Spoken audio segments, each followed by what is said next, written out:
all the members of the PEC that are present, the officials that are here. I've seen some of the officials, and Councillor Ntiso, who's with me in the at the office. We are operating from the office, as you can see from the background.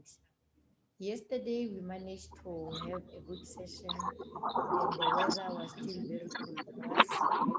I'm not sure, Chairperson, did you say I must also pray, or you will request Tatemoji to pray?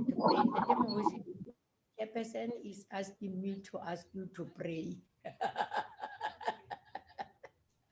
with the status of being Tatemoji. Can you do that for on my behalf, and Tatemoji? Thank you, Mwaka. A re kwale matlho a rona re rapeleng ntate a rona mahodimong mabalo a maphelo a rona hoseng ha o tjhaba letsatsi Kreste ka matla ohle ha re ise ditanke diteboho wena ha o la ba le rona ka la maobane modimo le hoseng ona ha o tjhaba letsatsi re sa boela go mema re le Provincial Free State re rapella baetapele ba SALGA Free State modimo ka matla ohle ka ditulo ka ho fapana modimo ba fe matla Kreste wa ka o tseba moetapele ke motho a tshwereng ka thata Kreste wa ka ba fe matla e ba le bo majoro ba Free State ka ofela ba le di manager e ba di CFO ba fe matla re le bogele pula yo re fiteng yone ba ka pula ha rena bophelo modimo mme re sa thanki di teboho wena modimo wa ka o ntse re babaletse e ba le bana ba dikolo ba Free State bophara ba lefatshe ka ofela ba ngwala exam modimo kena le bona di-classeng o ba fe matla modimo wa ka matla ohle e ba le matishara a bone ba le di-principal e ba le bohle Kriste ka e ba le rona bohlokong bona bo weleng bo wetseng lefatshe ka bophara modimo ke sa boela ke kopa ka jwale ka la maobane phamisa letsogo modimo hobane di nkile bana ba borona ke mametse o seng ditabeng modimo ha ba announce di-MEC ka di-province ka go fapana ba wetse ke matishara a ba sileng ka baka la COVID-19 ha malapa a bone modimo o phamise letsogo be le bone ke ka ntlo go thapelo e telele modimo wa ka ke ena le SALGA PMA ya Free State ka Kriste ya bokwang ka o sa feleng amen.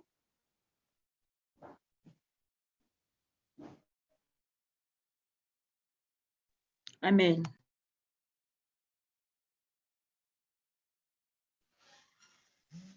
Kapela tlhile. Amen. Re a leboha majoro. Chairperson.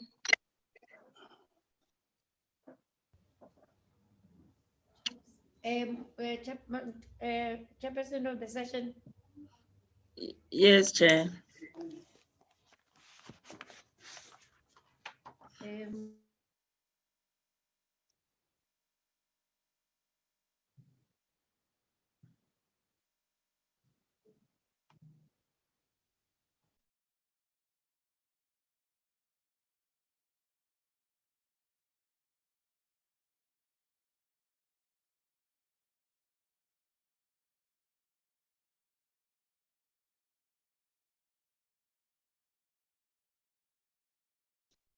Chairperson o utlwaretse kapa e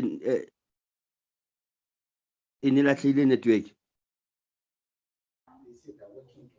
No, thank you. Of the session, I was just saying, today is your day. As I look at the program, you are going to take us up to the end of the program, up to where we will be holding, if I'm correct, yes, up to where we'll be holding the press conference. So you start now till end of the day. You'll be calling other PEC members that will be facilitating, but I think you are the chairperson of the session. Then we'll be calling all other facilitators till the end of the program. Okay, thank you, Chairperson. We are now on the recap of day one. As all of us as delegates, we want to know, or we want to recap. I will then give to Honorable Di Beer Mtombeni to ascend the podium. And also let me acknowledge the presence of MEC Brown and MEC Ngangisa, the councillor, the first councillor. Ke le councillor la pele, you are welcome, members of the executive committee. Thank you. Thank you. Councillor De Beer. Good morning, Chairperson of the session. Let me first greet the Chairperson of SALGA and POBs, PEC members of SALGA, our MECs that we have present, all mayors, executive mayors present in the session, and all the MMs and every delegate that's currently here. I think the protocol is observed in that regard. My task is to give a recap on what was happening yesterday in our first day. So I will start by, we had an opening and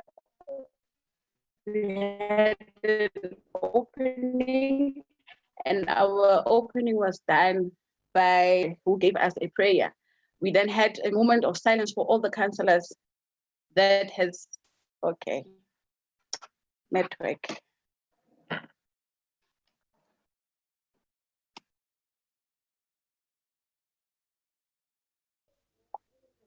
Please continue. You can proceed, Honorable De Beer.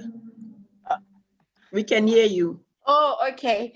Yes, I think I was cut out because they were trying to put on the screen. So I was like, okay, what's happening now? So yes, thank you very much, Chair.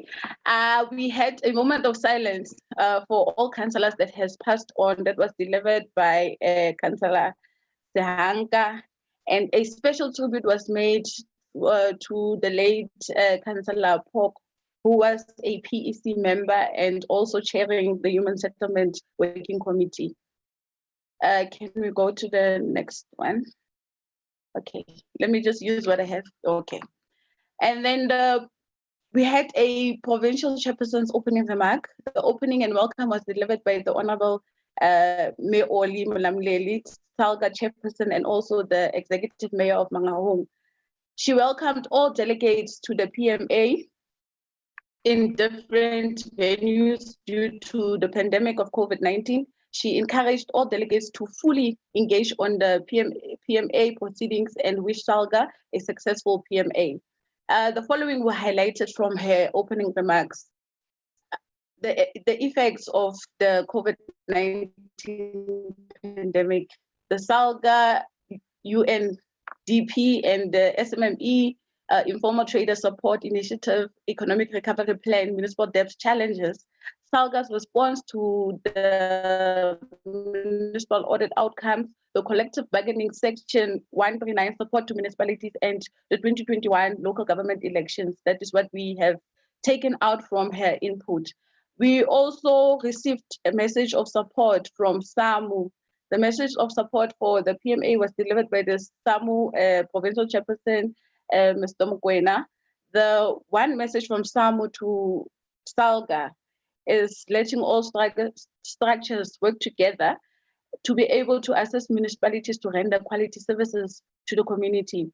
The COVID-19 has impacted negatively to the economy of the country and pass the heartfelt condolences to the families that has lost loved ones. SAMU and SALGA to ensure that the appointment of Section 56 and 57 managers to a critical position with merits of relevant qualifications and experiences.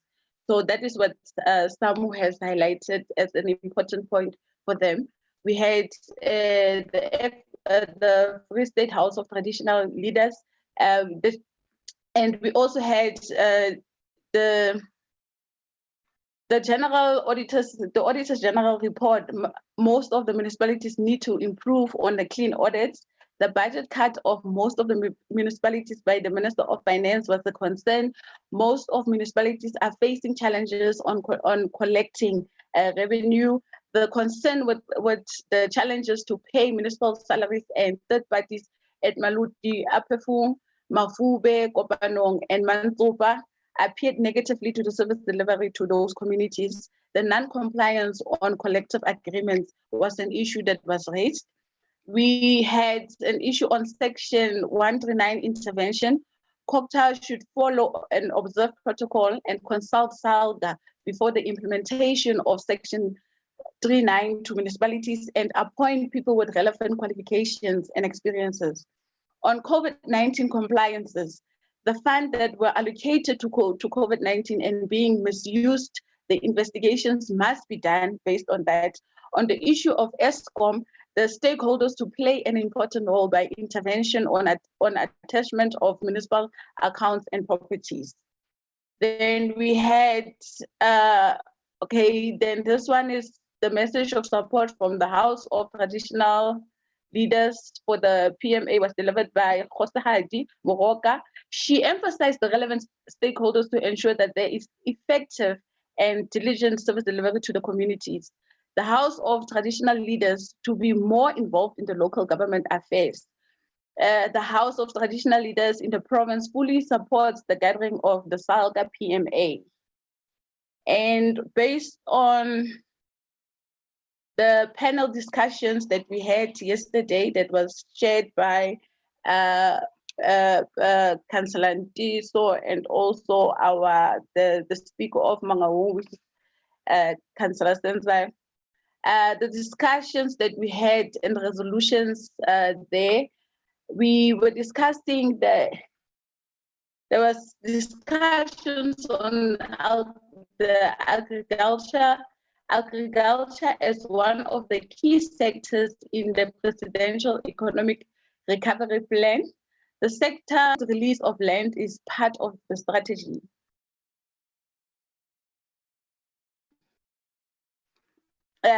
Discussions and resolutions as well on the following. Municipalities battles to access strategically located land owned by SOEs and government departments. SALGA has developed a genetic policy for land administration. Lack of uniformity and consistency is a key challenge regarding the agricultural issue. Lack of clear direction, lack of transparency due to poor public participation has become a challenge that we have noted. Clear guiding principles features in the guides for the policy. There needs to be a clear alignment between the municipal plans that we have regarding the land issue. There need to be a policy should be municipal specific, address the relevant key issues that features in the specific municipalities. Municipalities need to conduct land audits for all land in their respective areas. Municipalities must have an immovable property repository system in place. The resolutions, that was the discussions that we had on the issue of agriculture, and the resolutions therefore was that land administration is key. SALGA has a critical role to play in the land reforms process, and the need to address fragmentation issues on the land administration is important.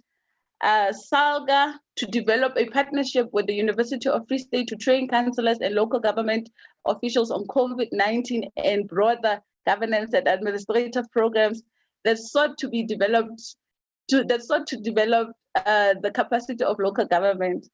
They incorporate 17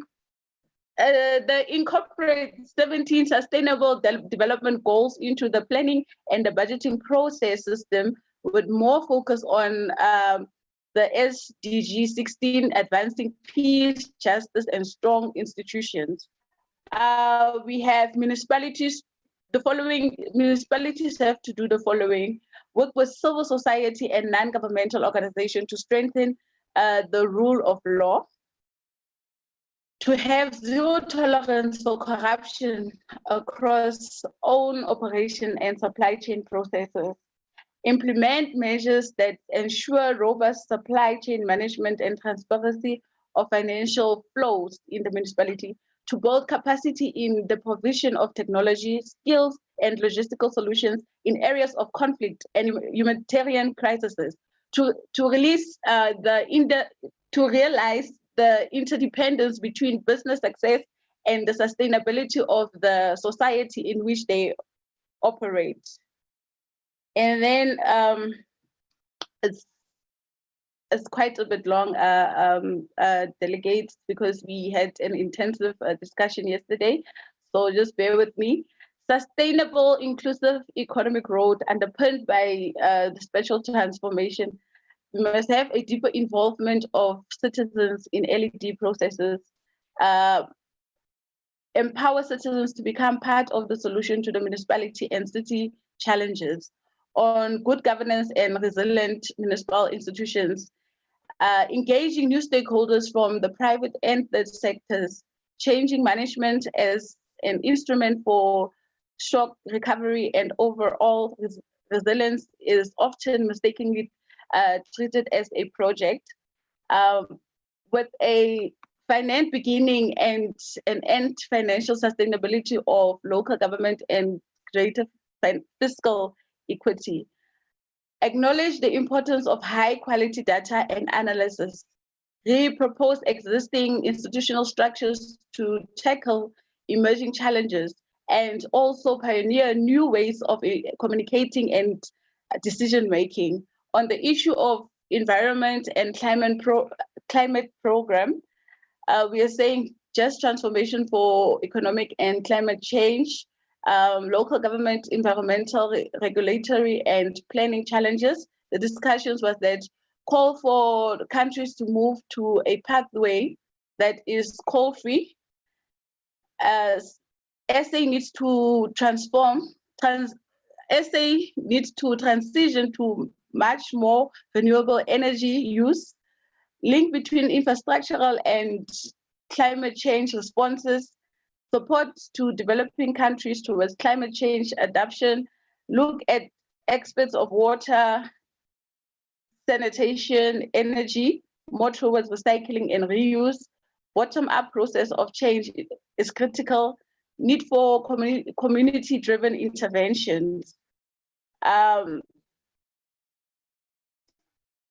There is a lot of duplication in terms of these functions that we have noted. Institutional capacity is also a key challenge in environmental management. There is also non-compliance with legislative and regulatory frameworks, and it's still a key challenge to municipalities. Climate change and climate mitigation, there is still a huge gap that we are facing regarding that. Financing for climate change plans of Munich, still a challenge. Little provision is made for innovation. So resolutions that we have on that is that municipalities to develop a register template with gender segregated data for all meetings. SALGA, in partnership with CGE, must conduct a broader analysis of the IDP reviews. Employment equity forums to sit quarterly and submit their reports to Council for adoption. Municipal health services delivery. Progressively appointment environmental practitioners to address the backlog, ensure safe and healthy environment. Consider the appointment of community service EHPs to help improve the capacity of the municipality. Ensure full capacitation of existing staff complements, e.g. the appointment as peace officers. Yes, that was on municipal health. And then we had a panel discussion on municipal capacity and governance.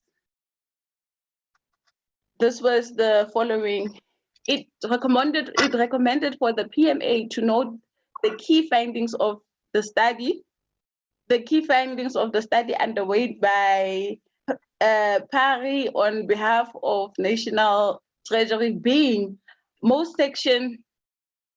Sorry about that. It says most section. PMU. Chair.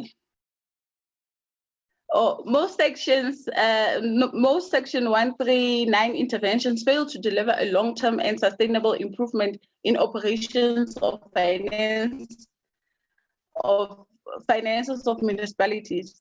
The main reason for the high failure rate was that the legislation was not being implemented as it was written. Interventions are coming too late. The wrong section of 139 are being used. Executive obligations has been misinterpreted. Administrators are being used incorrectly. All parties are negligent in the mandatory obligations. Supporting institutions are weak. It is therefore recommended for the PMA to resolve for SALGA to continue lobby for a single inclusive piece of legislation that is more comprehensive. E.g. would be that inputs onto the current intervention bill that is being discussed. In introduction of early warning systems for local government monitoring, it is recommended that the PMA to note the following: the difficulties faced with actual implementation of Section 139 interventions, and issue for that is Mangaung intervention started in December 2019. However, consultation on draft financial recovery plan took place in July 2020. Local government is overburdened with the fragmented reporting requirements by sector departments. It is therefore recommended that the PMA resolves as follows: SALGA to continue lobbying for a comprehensive approach for support to municipalities, which includes municipal self-monitoring, provincial government monitoring, implementation of targeted support as per monitoring outcomes. SALGA to continue lobbying for reduction of reporting requirements for local government, a singular differential, sorry about that. Or a singular differentially applied set of indicators for all local governments. On the issue of local government ethical leadership institutions initiatives, it is recommended for the PMA to note, according to the 2018 Public Sector Ethics Survey conducted by SALGA, COCTA, and DPSA, the top 2 ethical challenges experienced by municipal employees are as being general political interference as well as political interference in appointments. The existing governance frameworks and standards includes the basic values and principles governing public administration as set out in section 195 of the Constitution, back to basic approach, code of conduct for municipal councillors and staff members, all deal with issues of integrity and frequently silent on some of the most pressing ethical challenges facing municipalities. On vicious engagements with stakeholders during the development of the local government anti-corruption strategy indicated a general blurring of lines between political administration, personal and community interests often linked to corruption and maladministration. The code of ethical governance does not seek to become a regulation. However, certain aspects may be taken forward into change or updated regulations. It is therefore recommended that the PMA resolves and follows SALGA to support the work undertaken in collaboration with the ethics institution, COCTA, the MRM, towards facilitating a national dialogue and consultation on ethical leadership that culminates in a code of ethical governance for municipalities. The PMA note the presentation by the IEC, and then the presentation of PMA on credentials and adoption. The PEC is apathic on its decision that members must pay their levies, and reiterates that those not in good standing should not be allowed to participate in the Provincial Members Assembly in future. The PEC is going to be very strict when it comes to attendance of upcoming NMA by members who are not in good standing. Municipalities that have made commitments and entered into agreements should adhere to their payment plan and do so by November 2020. Municipalities with challenges such as Maluti Apofung should make a commitment to pay once they are in a better financial position.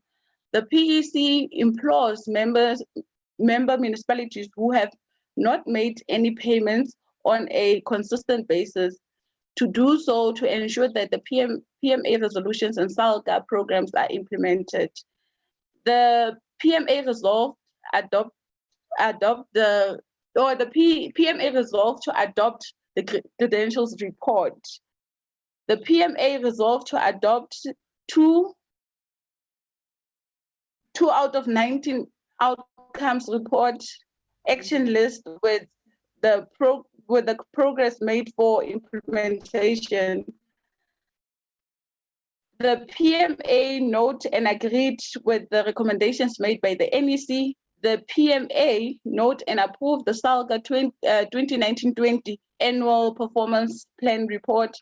The PMA notes SALGA 2020-2021 annual performance plan and budget. The PMA notes SALGA's 2021-2022 draft annual performance plan and budget.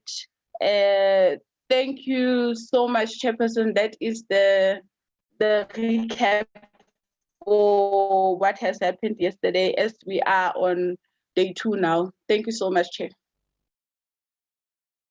Thank you, Honorable Tipier.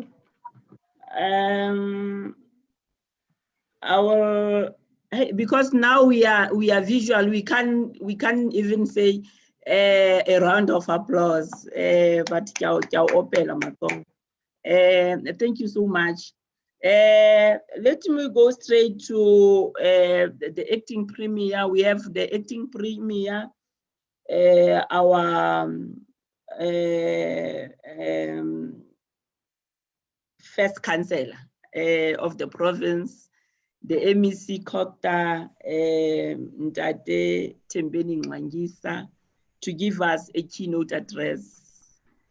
Abdi Tembeni ko amwe. Now, good morning and to all members, and I bring you greetings from the Premier, still recuperating. You would know that the Premier got affected with the coronavirus, and so is the husband, Ubabuntombela. They are recuperating well, and they were affected at the same time as the MEC Health, Memunte, and the DG of the province, Ubabu Radikonsa.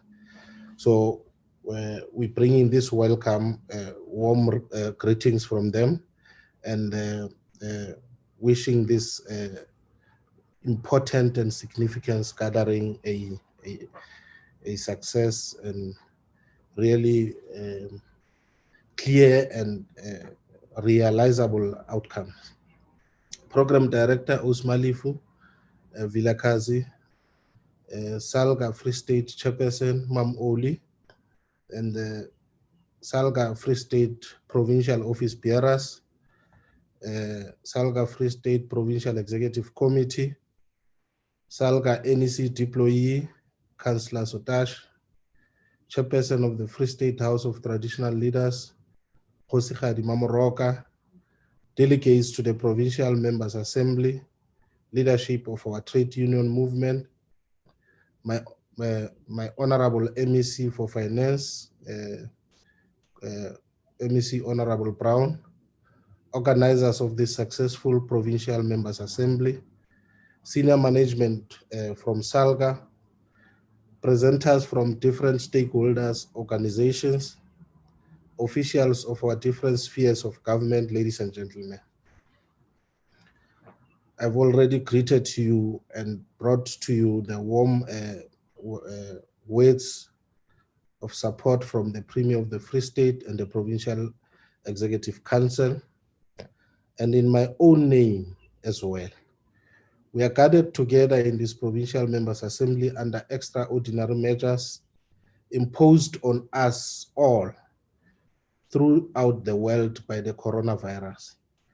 This is indeed a new normal as we communicate through virtual these days. We're informed that a SALGA Provincial Members' Assembly is the second biggest governance structure at a provincial level in terms of the SALGA Constitution. It is the second only to the Provincial Conference. Would therefore be justified to expect that the discussion and therefore the outcome of this important gathering of SALGA in our province will be helpful to us all as government in general, and those in the local government sector in particular, in our quest to forge ahead in creating a developmental and transformative local government sphere. This Provincial Members' Assembly takes place at the backdrop of at least two important gatherings in our country, which gatherings were directed at the local sphere of government to ensure that we capacitate this sphere at the cold face of service delivery. Because it is only through local government performance that the rest of us all as government can be seen to be performing. The two gatherings I've mentioned above are the Local Government Week and the 2020 NCOP Week program. The latter, which only took place in the past week. In preparation for the two events, I got valuable lessons on the role of SALGA that SALGA has played in both of them and the success registered therefrom in favor of local government. Last week at the NCOP week, we raised our concern that whilst we saw the SALGA Free State delegation led by its own chairperson, Mam Oli, were concerned that they were not part of the program. We believe then, as we have always, and we will always believe, that SALGA is part of government family as it represents all municipalities. We're not raising that because we wanted to be praised for raising issues on behalf of SALGA. We know that SALGA is capable of doing that on its own accord. What we were praying for was for SALGA to be afforded an opportunity to speak at that important platform as an association representative of all its members. We know that the Local Government Week is a brainchild of SALGA, having been given birth to in 2013 already. It has achieved a lot in terms of raising issues on behalf of municipalities. But the question that begs the answer is this: when will all the commitments made at different platforms of government in favor of local government get implemented? Maybe the answer to this question lies in SALGA herself. Program Director, maybe it is high time that SALGA introduces a very aggressive approach to its lobby and advocacy strategy. The time for cap in hand type of strategy are long over. We should learn from organizations like the African National Congress, which believe in engaging oppressors until youth movement took over and introduced drastic changes that contributed a lot to us winning our freedom. Having looked at the discussion documents and presentation before you, I became convinced that if SALGA could push all of government and the private sector into direction of ensuring that those inputs do not only become outputs, but they go further becoming outcomes and make an impact in the lives of our communities, would have delivered on all our contracts with our people since the advent of democracy in our country. I've cast my eyes beyond my recent appointment into the Executive Council of the Free State in the year 2019 to at least 3 years before, when all the councillors in our province, except those of Metsimaholo, were elected. I also read through your discussion document for the conference of 2016, and I became aware that local government is actually the leader of government, through ideas at least. It is up to this leadership of local government to decide if we are to become both a qualitative and quantitative majority in government. When you look at the district development model, you see that this was actually conceptualized by SALGA through its 2016 conference resolution. Generally, then local government behaves like a fish which lays thousands of eggs and go and swim away, unlike a chicken which lays only one egg and make a lot of noise for whole day. Local government in general, and SALGA particular, must behave like a chicken on gains made on behalf of municipalities. I must say, in my personal capacity, I am more of a councillor than a provincial office bearer in my approach to be dealing with the understanding the role of local government and office bearers in this important sphere of government. Through this approach, we do things in a very consultative way. When the minister wrote to us on the determination of the number of councillors and officials in the department, and officials in my department made me aware of the communique, I was amazed at the manner at which they looked at me when I said, would have to call the leadership of municipalities so that we agree on this. And indeed, we forged ahead, and the number of councillors post-2021 local government election is a product of consultative with yourselves, municipalities and leadership of SALGA.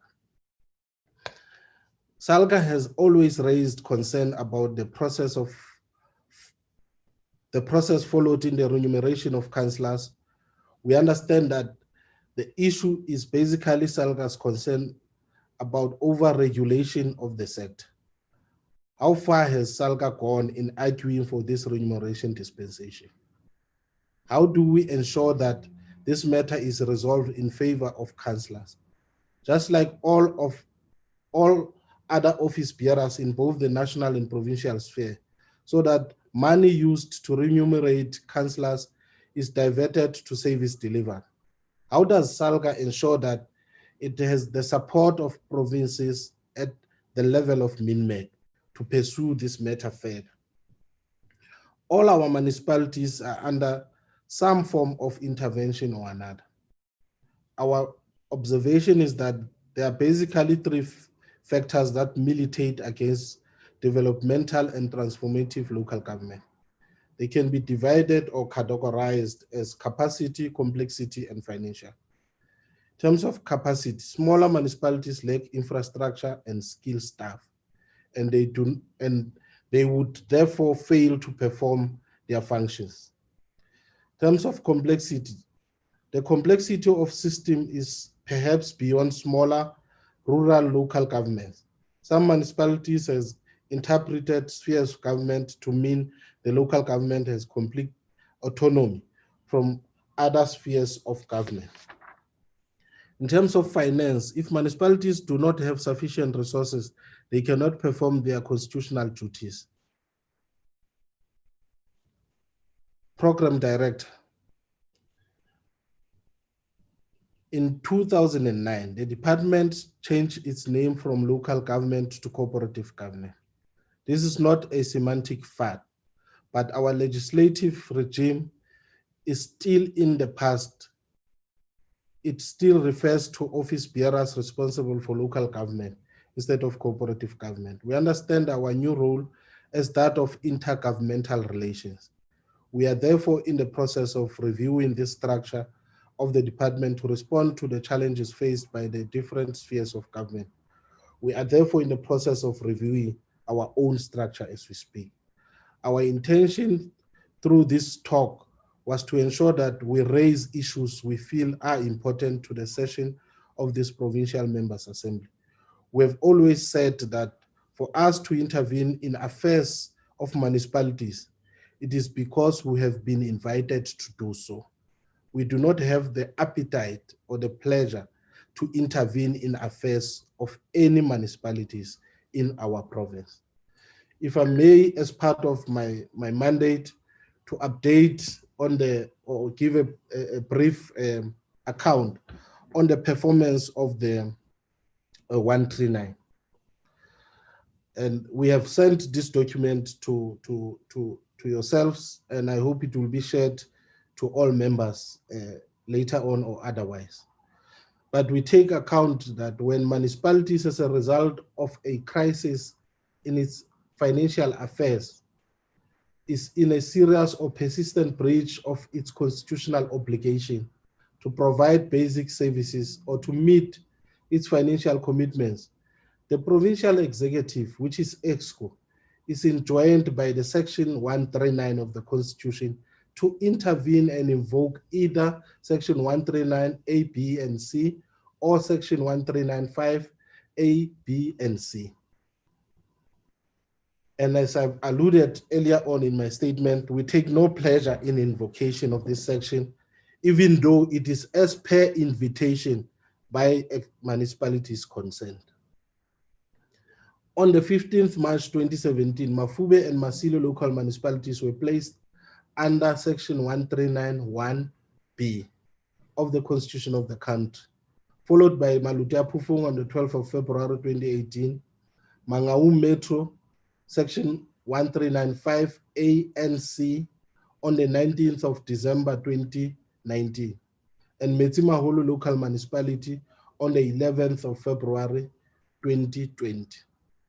Masilo Nyana and Malutia Pufung are no longer under Section 139. The current administrators and support team are as follows in Mafube. You would know that Mr. Moremi replaced Ntate Nosi, and the acting MM there is Ntate Masekwan.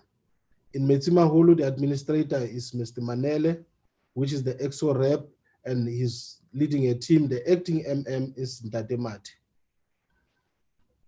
In that municipality, you also have the acting CFO, MS Lebesa, and you also have the acting director of technical, Mr. Ntoi. And you also the financial advisor, MS Kolunga. In Mangaung Metro, you have Advocate Mufokeng, EXCO rep, and Datem Kaza, who is assistant to the EXCO rep. You also had Mr. Mhlahlo and Ms. Sising as part-time, which have later been withdrawn. In terms of the progress in Mangaung, achievement, Mangaung has now got an adjusted budget of 2019-2020, which is funded.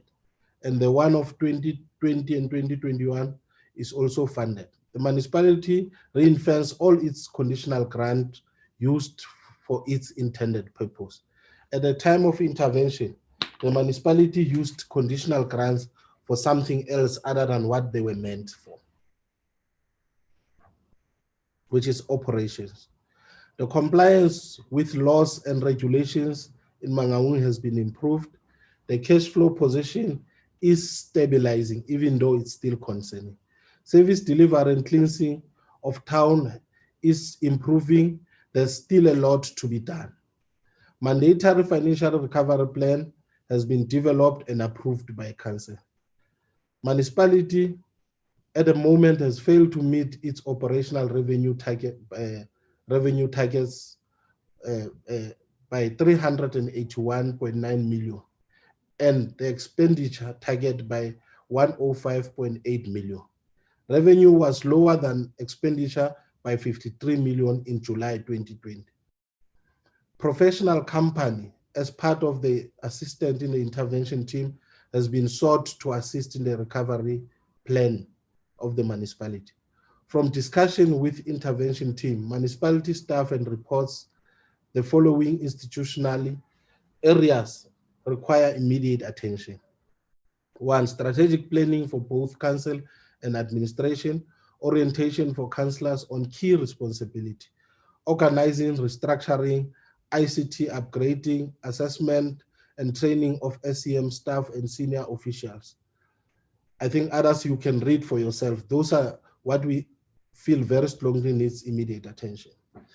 What I must indicate in the municipality is that there's also lack of cooperation of the administration of Mangaung and the administrators. And I must warn that that in itself will really law us to take more drastic steps against Mangaung. In fact, Mangaung is now a perfect candidate for dissolution because they are regressing all the progress that we have made. In Mafube local municipality, I alluded that the former administrator Ndatenusi's term of office ended and he was replaced as indicated. The municipality received equitable share of 34 million in December 2019, and this amount was spent in full in that month. In January, the municipality was unable to pay salaries for its workers because they exhausted all the money in December already. In March 2020, the municipality received the equitable share of 24 million, and 6 million from this amount was used to repay the conditional grants for 2019 that was used for operation. The remaining amount was ring-fenced for the March, April, May, and June net salaries. In July 2020, the municipality received 36 million equitable share, and 80% of this amount is ring-fenced for July until November 2020 salaries. And if you note, members, the functionality of the grant in this municipality, it is only focused on salaries, and this is the equitable share. The municipality reported 100% MIG and INEP conditional grant expenditure. There is a good working relationship between the track of the municipality and our reps. And in this case, we are seeing tremendous progress or improvement as per this cooperation.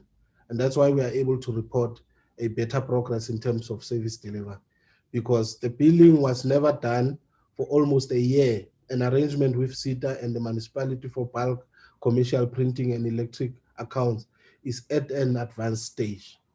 And the reason that billing was not done, we're told that they don't have a printer for a period of a year. The Department of Water and Sanitation approved 15 million grants for the replacement of conventional meters with smart prepaid meters, and the rollout was delayed by resistance from the residential community, and the matter now is resolved. And in this case, when we roll out prepaid meters, the community in Mafube, especially in town, they were refusing for us to start in town. They are saying, go start in the location and come back to finish in town, because they detected that there will be resistance in the location. But the matter now has received attention, and they are cooperating. So hence we are starting the process to continue with the process. I would not really take you through other service delivery issues in that municipality as registered as progress, with the understanding that you have the report, it can be circulated and we can engage on it. Metsimaholo local municipality, the administration team has been mandated to intervene and address the following issues. Firstly, council failed to appoint senior managers for 3 years. Protracted suspension. Secondly, protracted suspension with full pay of the municipal manager, Mr. Mla, for 3 years. Instability in the municipality and service delivery. And in this case, it was as a result of political instability that occurred in the municipality. Finance management and supply chain management were not adhered to or non-existence. And there was poor 2018-2019 audit outcome by the Auditor General. In fact, it was damning. Now, we have alluded that the municipality failed to appoint Section 56 managers for a period of 3 years. They have advertised on 2 occasions and did not appoint, shortlisted and interview were conducted but never appointed due to political instability or misunderstanding. So the timelines that they set themselves for did not materialize. We have then reviewed that process. A report was presented to the mayoral committee with recommendations that the position of senior managers, which are vacant since 2017 to 2018, in fact to 2020 now, be finalized in the next 3 months. At the time of the advert was supposed to be released in August, a panel to be constituted in August, shortlisting and interviews to be conducted in October, and notices, if any, be served in November. They were supposed to assume duty in December. The timelines above had not been met, and there is a council meeting next week to deal with this matter. We also wish to caution that in an event that there's a consistent disruption or refuse to adhere to the timelines to fulfill the mandate, will really require us to take more drastic step into the municipality. I would not really go deeper into the report. Suffice to indicate that in an event that at the moment confronted with the forthcoming local government in 2021 between August and November, in an event that any municipality gets dissolved, they would know we won't be in a position to hold by-elections until the next local government elections.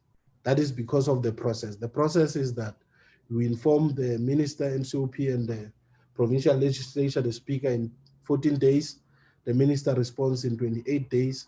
NCOP responds in 180 days, which can run until March next year. And moving from there, there won't be by-elections allowed until the next local government election. So in an event that route is taken, it means all councillors will cease to exist as councillors until next local government elections, if you are lucky to be brought back by the masses of our people. Thank you very much, and thanks for the opportunity, Chairperson.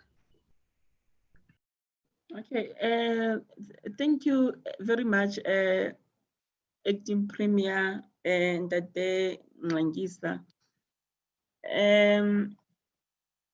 Without wasting any time, honorable delegates, I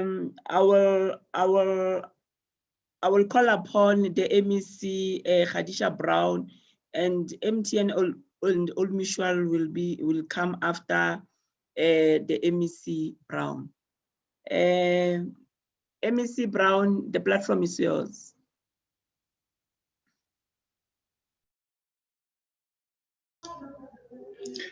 Chairperson, this is Itumeleng Powe, the Acting Chief Director, MFMA, Provincial Treasury. I believe the MEC Brown submitted her apology that she cannot be here today due to other commitments. However, she has sent myself and Dr. Chetty to come and make a presentation on your behalf if the House permits. Thank you, Chairperson. Okay, thank you. That day you may proceed.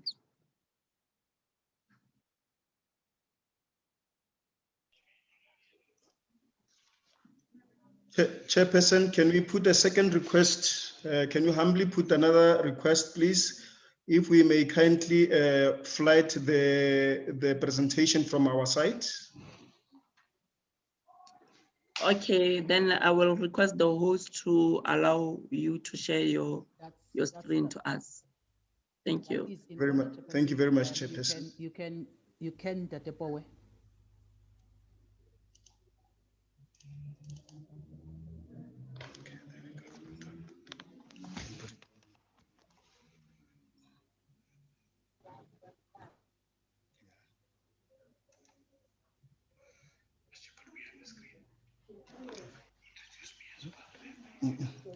Oh, the revised thing.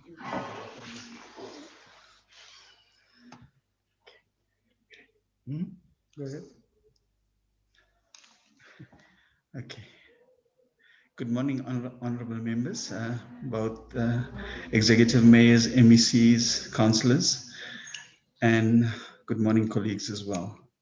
My presentation will basically cover both the compliance portion and then we'll run through some of the issues on the debt side. But maybe quickly, if I can run through on slide 2 on the compliance, I must indicate that the overall compliance for the month of September was around 63%, indicating that from the data string side, we are basically doing well, around 87%. But generally on the other returns, mainly the C schedules that should be sent to the mayors, together with the debt return, that's the intergovernmental debt return, indicating municipalities are owing to public works. And then also we've got a debt a return that also indicate when municipalities are not paying the third parties. These returns are not being prepared by municipalities and then sending to provincial treasury so that we can track where municipalities are actually incurring in terms of the data, sort of financial, in terms of the financial health.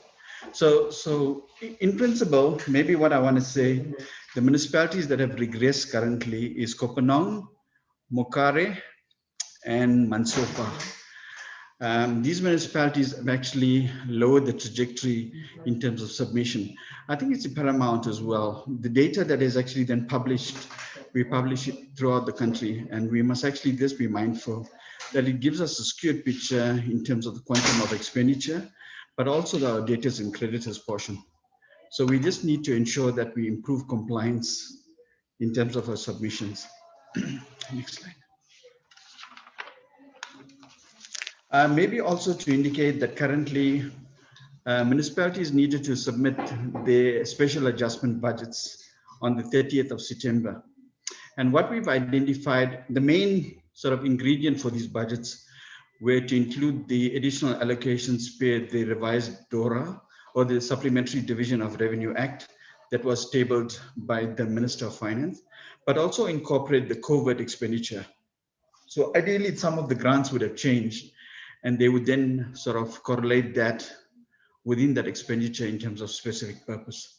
But also in cases where the municipalities have adopted unfunded budgets so that they can correct those.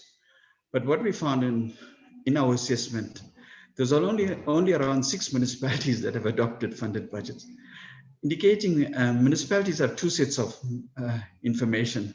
The one, they actually then submit to the national database, and the other which they table in council, which gives you a very skewed picture. That means some of our councils are tabling budgets that are not authentic, if I can say that, because the budgets that are tabled in council indicating to councils it's funded, and because in terms of continuous maintenance of operations, but the budgets in reality is unfunded and may not materialize. So this is what we want to address in this forum, to indicate in municipalities that councillors, when they table the budgets, it must be an extract from the LG database.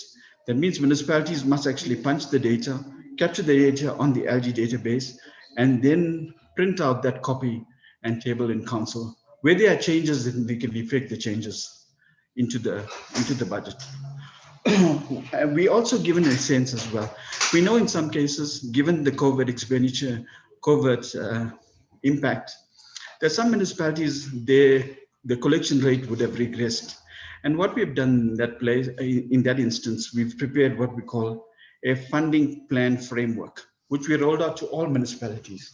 And we indicated in cases where municipalities may not be able to table a funded budget, they can then prepare a funding plan that will assist them over the MTF, or maybe even in the case of Maluti, it would be a greater span in terms of scope, in terms of length of time for them to get a funding status. So it's important that municipalities have a funding plan, but Treasury will monitor that funding plan on a monthly basis to ensure there's improvement. But I must also indicate Kopanong and Nala have not submitted their funding plans. Mokaka indicated that they would not be able to table the special adjustment budget. They'll table it in February. That has an impact because they would not be able to expend the COVID expenditure. Fizilidabi tabled on 30th of October. this is a clear sign that municipalities are not complying with laws and regulations that actually give them the mandate in terms of COVID expenditure, and that actually then creates irregular expenditure to an extent. I must also indicate to this House as well, 8 municipalities have not submitted the AFS. If we extract the 2 municipalities, Mafube and Maluti, to an extent, that currently, that was, the former Maluti was under intervention and Mafube is under intervention, 6 municipalities do not have reasonable substance to submit their budgets late, given the extension by the minister. So indicating there's something wrong at municipalities in terms of submissions. In some cases, we have received at the last minute on the 30th at Treasury, indicating that Treasury needs to give inputs. And this is, it actually impacts on the quality of financials, because Treasury wants to give you sound qualitative inputs into the document, and from a quantitative perspective as well, in terms of restatement, and also to look at the notes as well, the key notes.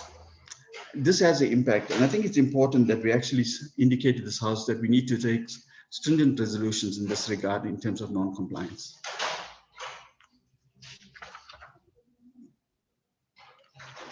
Okay, this sort of slide depicts the debtors book.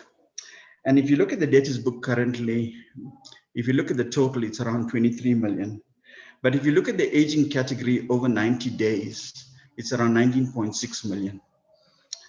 There's around 4 municipalities contribute to 12.6 million. And it's important that we should just identify in terms of prescription, what is the impact of prescription to this debt? Because in some instances, you're looking at debt around, in Mangong's case, 5.7 billion rands. And in the other case, in Machibeng, 3.7 billion.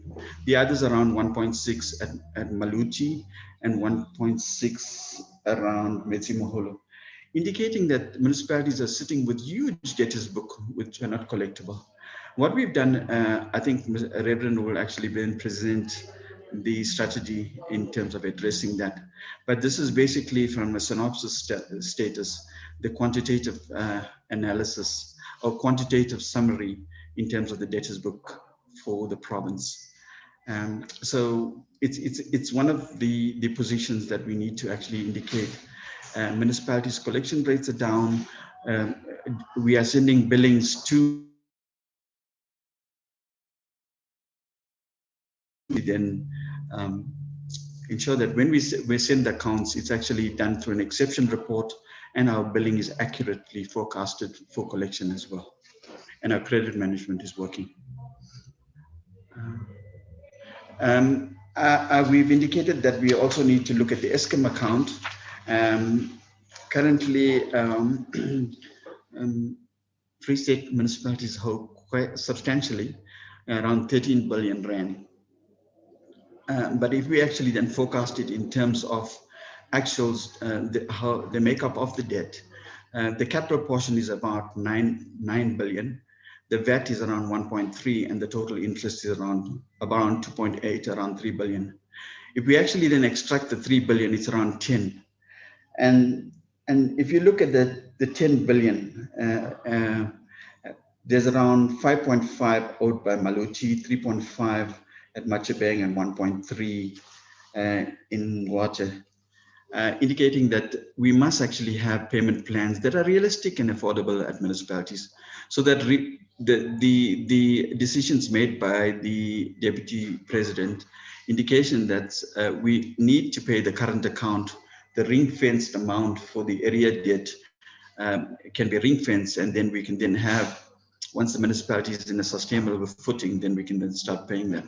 But most municipalities are not even servicing the current account, and this is endemic. So it's impacting on the growth of the country to a large extent, the growth of the jurisdiction from a business perspective, and also from a sustainability perspective of the municipality, and the confidence as well from the community perspective. And so we need to look at it from a business perspective, and as well, the growth of business, the employment opportunities that will be created, and also from an investment perspective. So it's important when we look at this slide, we look at all aspects from a pestle analysis, that's a political, economic, social, and technological. So identifying with the quantum in terms of the outstanding, but also the impact for future growth of these municipalities. Sedibeng currently, the water boards as well. We had the arrangement with Machibeng. SALGA was part of it, which actually then chaired it as well. I think we're getting some trajectory there. The Nala debt is continuously on the upswing. We've noticed as also Bloom Water, the Mangohung Metro 1, we have sort of now moved to ahead in terms of the payment pattern there. Kopanong is a serious issue that we need to look at, and Mansopa as well is coming up. The debt is growing. Mansopa is a municipality we need to be carefully, our eye needs to be on it currently in terms of compliance, in terms of submissions, and also the debt position as well.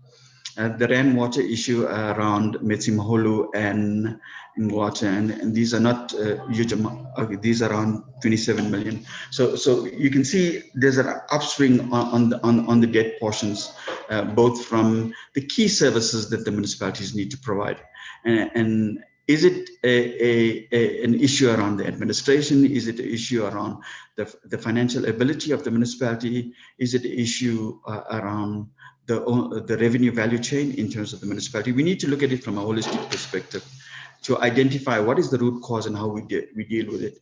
I think I must agree also with the Honorable MEC when he indicated that most of our municipalities currently are pushed in terms of or actually qualify in terms of the conditions of intervention in one or two aspects, or maybe even more as well.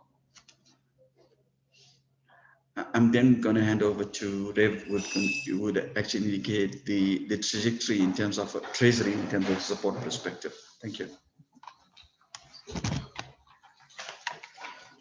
Thank you, Chair. Yes, the other specific request that was put to the MEC was that our presentation cover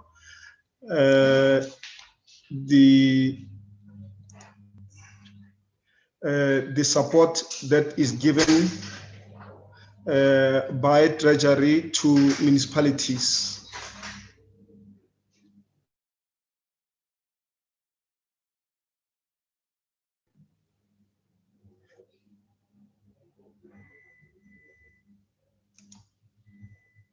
Hello, can you hear me?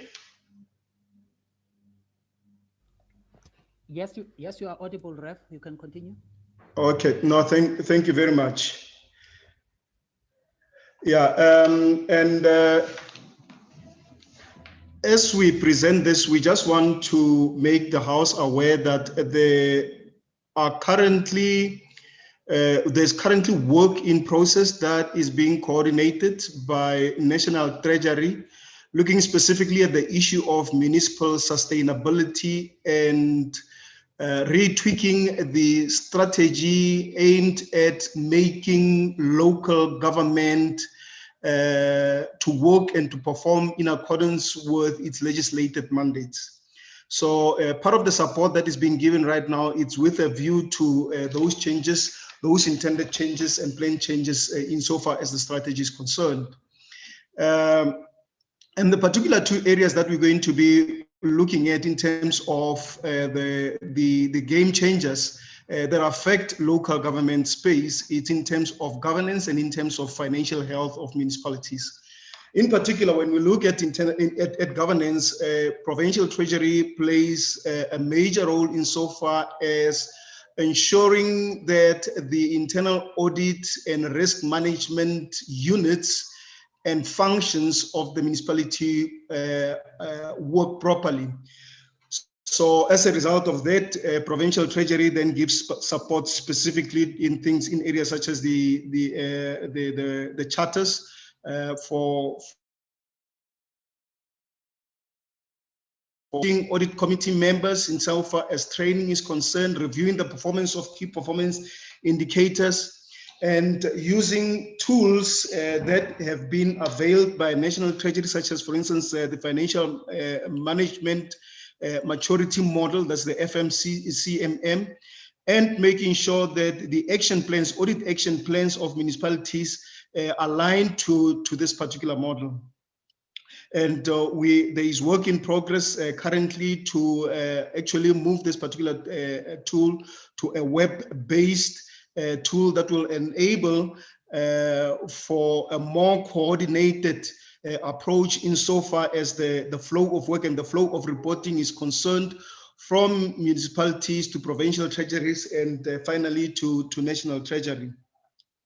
Of course, the support that is being given is given with due respect to the overall mandate of provincial treasury, that is to support, to monitor and to support municipalities. So with that in mind, for instance, we'd be looking at the performance of the audit committees as well as supporting the risk committees.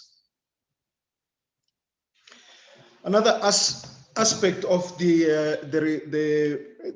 support that is given to municipalities, it's in the area of financial health and looking specifically at the revenue function of municipalities. That is where, for instance, provincial treasury has been key in establishing what are called revenue technical committees, availing and supporting the national treasury advisor insofar as valuation roles are concerned, making sure that valuation roles of municipalities are in place, which is mainly a COCTA function. So that is something that we do in conjunction with our COCTA counterparts.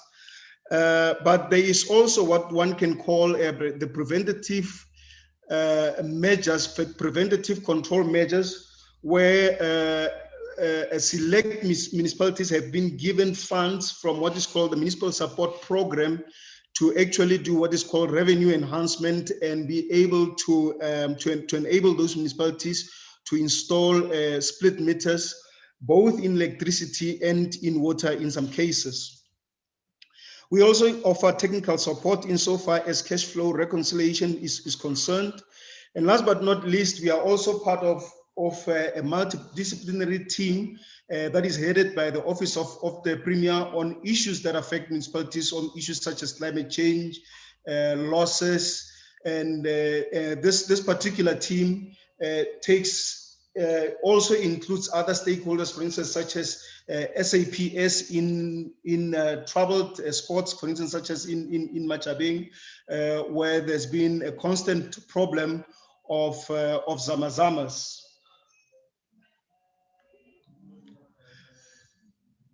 Still looking at the financial health quadrant, the other area, of course, that we look at, a key area, is in terms of the budgets of municipalities, where one of the things that we are currently doing is to make sure that we refocus the budget committees. And to that end, National Treasury circulars have been availed and supported, and insofar as making sure that municipalities are able to comply with those particular circulars, and in particular also looking at the current key issue insofar as municipal budgets are concerned, and that is the issue of the funding status of municipalities.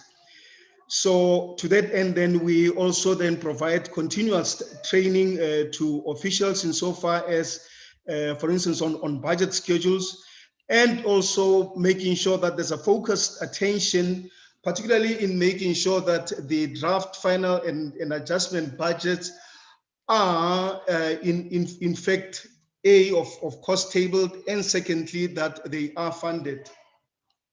And we play a key role in conjunction with National Treasury to ensure that there's an evaluation of the budgets before they even go to council, so that municipalities can be aware even before they approve any budgets, whether that budget would be funded or not. Of course, the ideal situation is that no municipality would ever approve or in the first place table an unfunded budget, but it happens, and that is one area in which there is a bit of a struggle currently insofar as getting a funded status of all the municipalities to present budgets on time, and secondly those budgets also to be funded. Case in point is that currently we have 2 municipalities that did not present special budgets, being Mokaka, as well as Maluti. I believe that Maluti will be presenting on the 13th of this month, and Mokaka is intending to table the budget sometime in February of next year, which presents certain challenges, because it exposes the municipality, those particular municipalities, to the possibility of having their equitable share withheld. So in this particular case, of course, communication is key, and sticking to the timelines is very much important, insofar as making sure that that there are completed budget verifications, and making sure that the adjustment budgets are approved by Treasury, and in cases where the budgets are unfunded, that there is a Treasury verified funding plan in place. All of this to make sure that municipalities are run on a sustainable basis, because to also have a budget that is run on a deficit already spells trouble for that particular municipalities. It's a sure indicator that that particular municipalities, through some time in the ensuing financial period, they are going to run into troubles insofar as their cash flow is concerned. So there's therefore that awareness to make sure that we strengthen oversight and make sure that municipalities do approve funded budgets, and in the alternative have credible funding plans in place. Still on the issue of budgets, we've just been through special adjustment budgets at the moment, like I just mentioned now. But one other particular aspect of budgets that we get concerned with is in the area of headcounts, for instance, where we've partnered with municipalities. We've come alongside municipalities, for instance, to do a headline or producing a headcount circular to conscientize municipalities to the importance of having that headcount in municipalities, to drive the issue of the credibility of their human resources capital, and making sure that insofar as the employee costs are often the very biggest item insofar as budgets are concerned, that there is no fruitless and wasteful expenditure through what are sometimes called ghost employees and so on. And so, yes, we've come right alongside structures such as PROPEC, which is monitoring the budget progress, as well as forming part of the multidisciplinary team on budget that is led by the Office of the Premier, which concerns itself with issues such as the NMD and infrastructure transfer, disputes with municipalities between ESCOM and municipalities, as well as the metering program, and conservation issues, even going into issues of climate change. Another key area in terms of the health quadrant that affects municipalities is, of course, the supply chain management unit, where Treasury is giving support on supply chain management updates, making sure, for instance, that whenever there are policies, those policies are aligned to the latest regulations, laws, and regulations. There's a project underway at the moment insofar as the preventative control measures are concerned, where we're going to be assisting a number of municipalities, particularly those with high unauthorized, irregular, and fruitless expenditure, to just look at their SCM processes and to ensure that we minimize the chances of those particular awards ending up being either unauthorized or irregular, or even sometimes being outright fruitless and wasteless.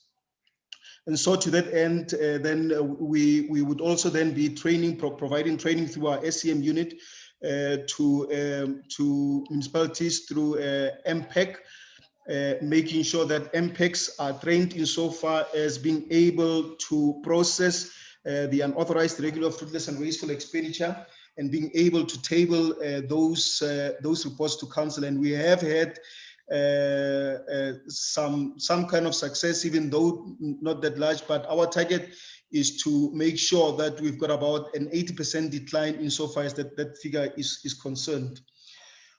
It's a continuous process that we're involved with. As often as once a month, we look at SACM deviations and making sure that there are guidelines that are provided to municipalities insofar as reporting and templates are concerned on the what we for short just call the UIF and W expenditure. And of course, we also offer support to the disciplinary boards. This has been a big issue in recent times, insofar as making sure that there's consequence management. And one of the major concerns is that whereas DC boards have been established in many municipalities, however, we found that many of them are not functional due to them not having been fully trained on what they are exactly supposed to be doing.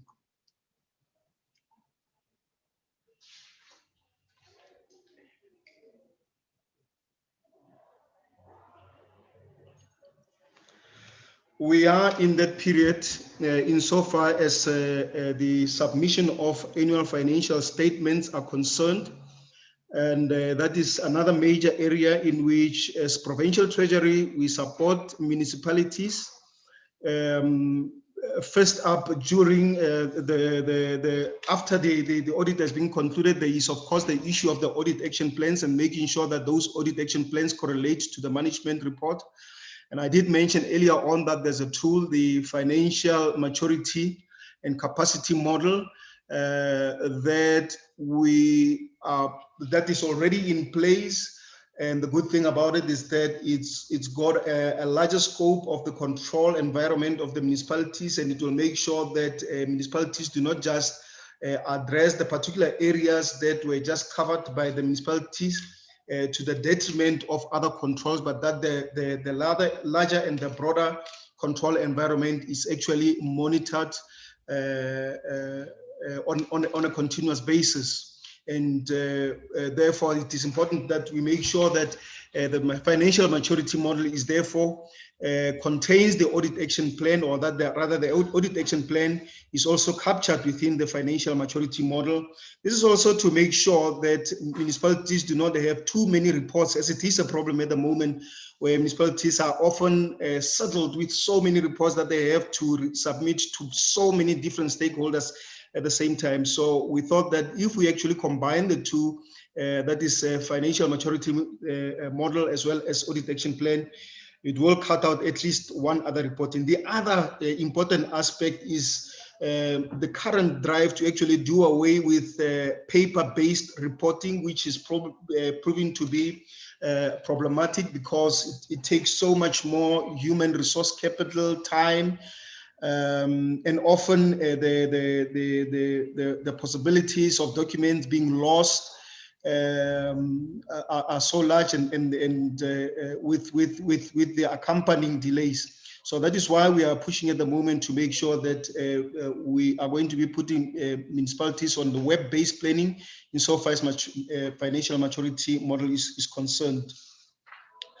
And of course, as Provincial Treasury, one of the things that we do to support municipalities insofar as the auditing is concerned is that we have a key and integral role that we play in the audit steering committee meetings, making sure, for instance, that we've made a specific request to the AG for this particular cycle that when there are requests for information or when findings are raised, that Treasury already be informed on those, so that we can come right alongside municipalities to support them to respond to those particular queries that are raised by the AG. We also have here sitting at the Provincial Treasury, a National Treasury advisor through the MFIP program, who is supporting municipalities specifically in the area of their asset registers, which is a major issue insofar as many of the audit findings are concerned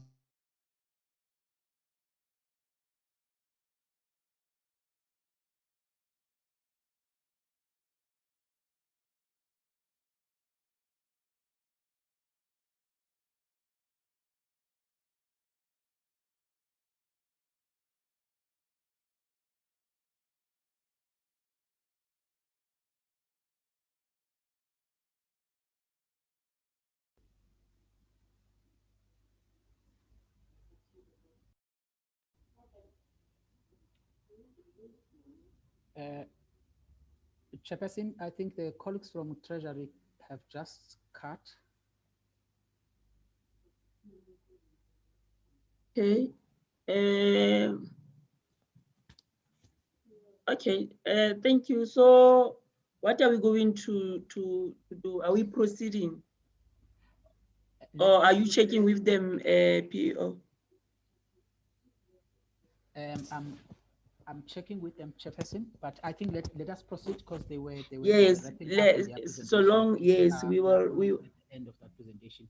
I think we can proceed on a program. I'm just checking. Okay, okay, thank you, Dr. Futwa. Let me call upon the MTN to give us a message by Mr. Fisher. Dr. Fisher, the platform is yours.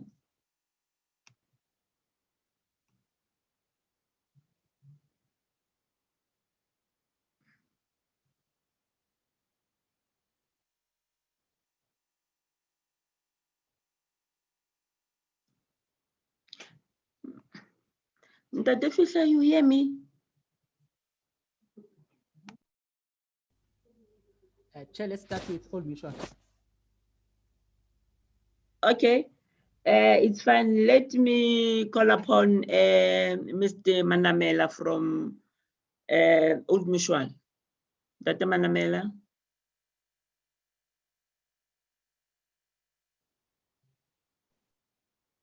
Dr. Manamela. Hi, good morning, Honorable Councillor. I just quickly want to share from our side.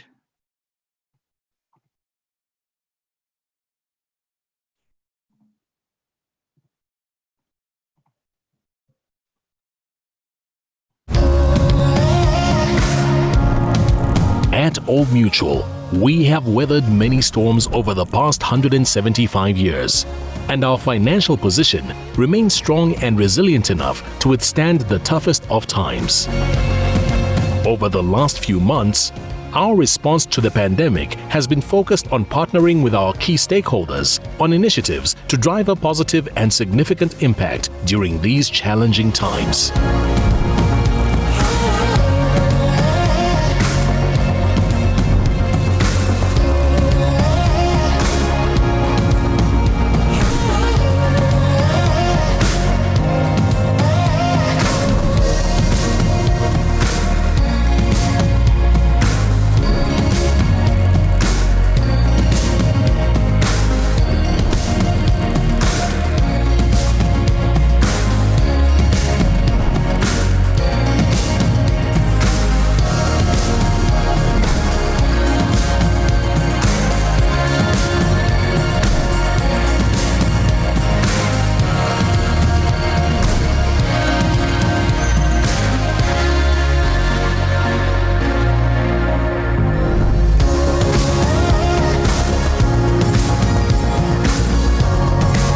We are privileged and honored to be able to continue supporting those who have always supported us.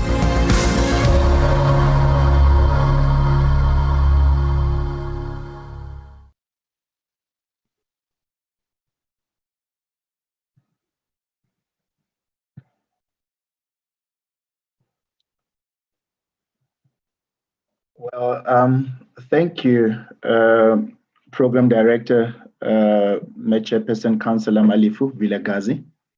And I just wish to extend my greetings and acknowledgements to everyone that is part of this PMA, which from our understanding started yesterday already. And I just want to acknowledge specifically all the dignitaries that are part of this meeting, and just to say that I observe all the protocols. My name is Manamela Rampaku, and I am from Old Mutual. I am here to represent the chairperson of the Free State Provincial Management Board, and I come here in the capacity of a deputy chairperson. And let me extend my warm gratitude for this opportunity that has been granted to us by SALGA through Mr. Zanotolo Futwa. We do really appreciate. Provincial management boards are established to partner with governments, municipalities, business, and the community at large. And COVID-19 pandemic, as much as on the other side is considered to be a big monster that kills our people, disturbs the economy and the livelihood of our people. On the brighter side, it has unearthed a huge sense of humanity from all walks of life, and speaking in particular to the recent events and the interventions that happened in our country, South Africa. And Old Mutual has not been left behind in joining hands to fight against COVID-19. The video clip that I've just played shows Old Mutual engagement throughout the continent and South Africa included. Specific to our province, our provincial management board and different business units that includes Mass Foundation Cluster, Personal Finance, as well as Nedbank, has engaged in the following partnerships and supports. We have partnered with government departments like Department of Health offering PPEs. We have offered the blankets, I think worth over 60,000 Rand through the Department of Social Development. We have engaged with the Department of Agriculture in terms of support to their seedling program. We have offered PPEs to the SAPS. We have given food parcel worth 500 Rand each, over 100 families across the Free State. That would include municipalities in Bloemfontein, in Welkom, as well as in Bethlehem. And we have also partnered with SALGA in terms of offering PPEs earlier on in a year. Of course, this list is not exhaustive, as it is not meant to be a gloating or a boosting platform. Rather to say to our leaders, Old Mutual is here to partner with you as community leaders and to make sure that we change the lives of the people that we live with. Thank you once again for the opportunity granted to Old Mutual to partner with SALGA. We are definitely looking forward to many, many more engagements to come. And as per Old Mutual's slogan says, we will continue to be a trusted friend in uncertain times. Thank you very much. Okay, thank you, Mr. Manamela. Is MTN rep now available? Dr. Futwa? If not, let us now proceed to... Mr. Fihla was connecting about 3 minutes ago. Mr. Fihla, are you connected now? Let me just check.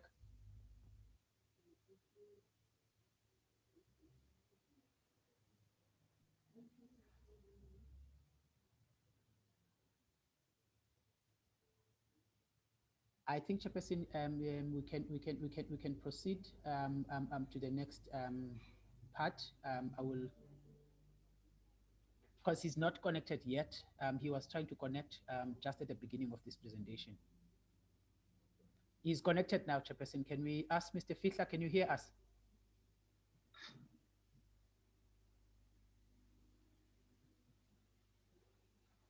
Mr. Fihla?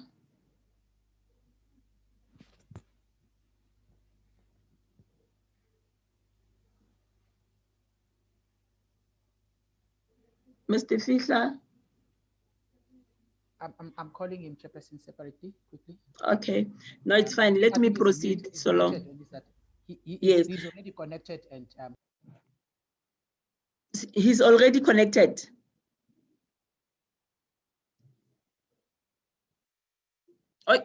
Okay. Chairperson, he's on now. Okay, Mr. Fihla, can you proceed because the platform is yours? Thank you. Dr. Fihla? Mr. Fihla, you are muted.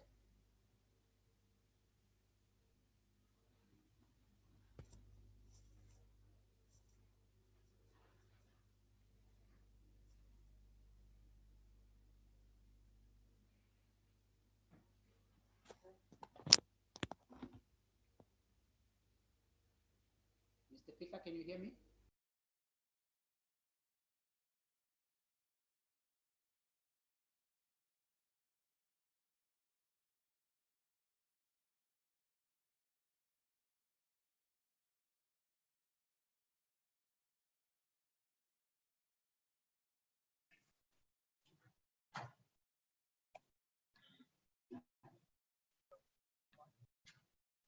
Ale? Okay.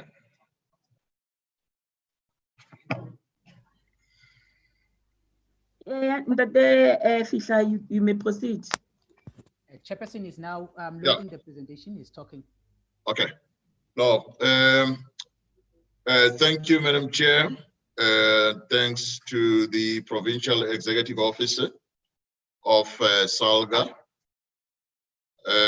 My name is Wiseman Fihla. I'm the head for the regional and provincial government.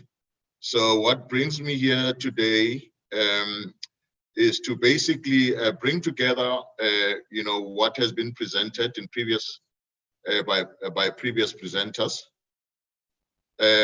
We echo the same sentiments in terms of our vision, how local government should be operating.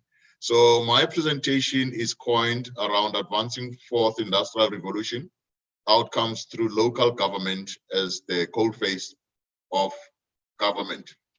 So what we are seeing as MTN, we are saying, in order for the municipality to be 4IR ready, there is a journey towards developing a smart municipality.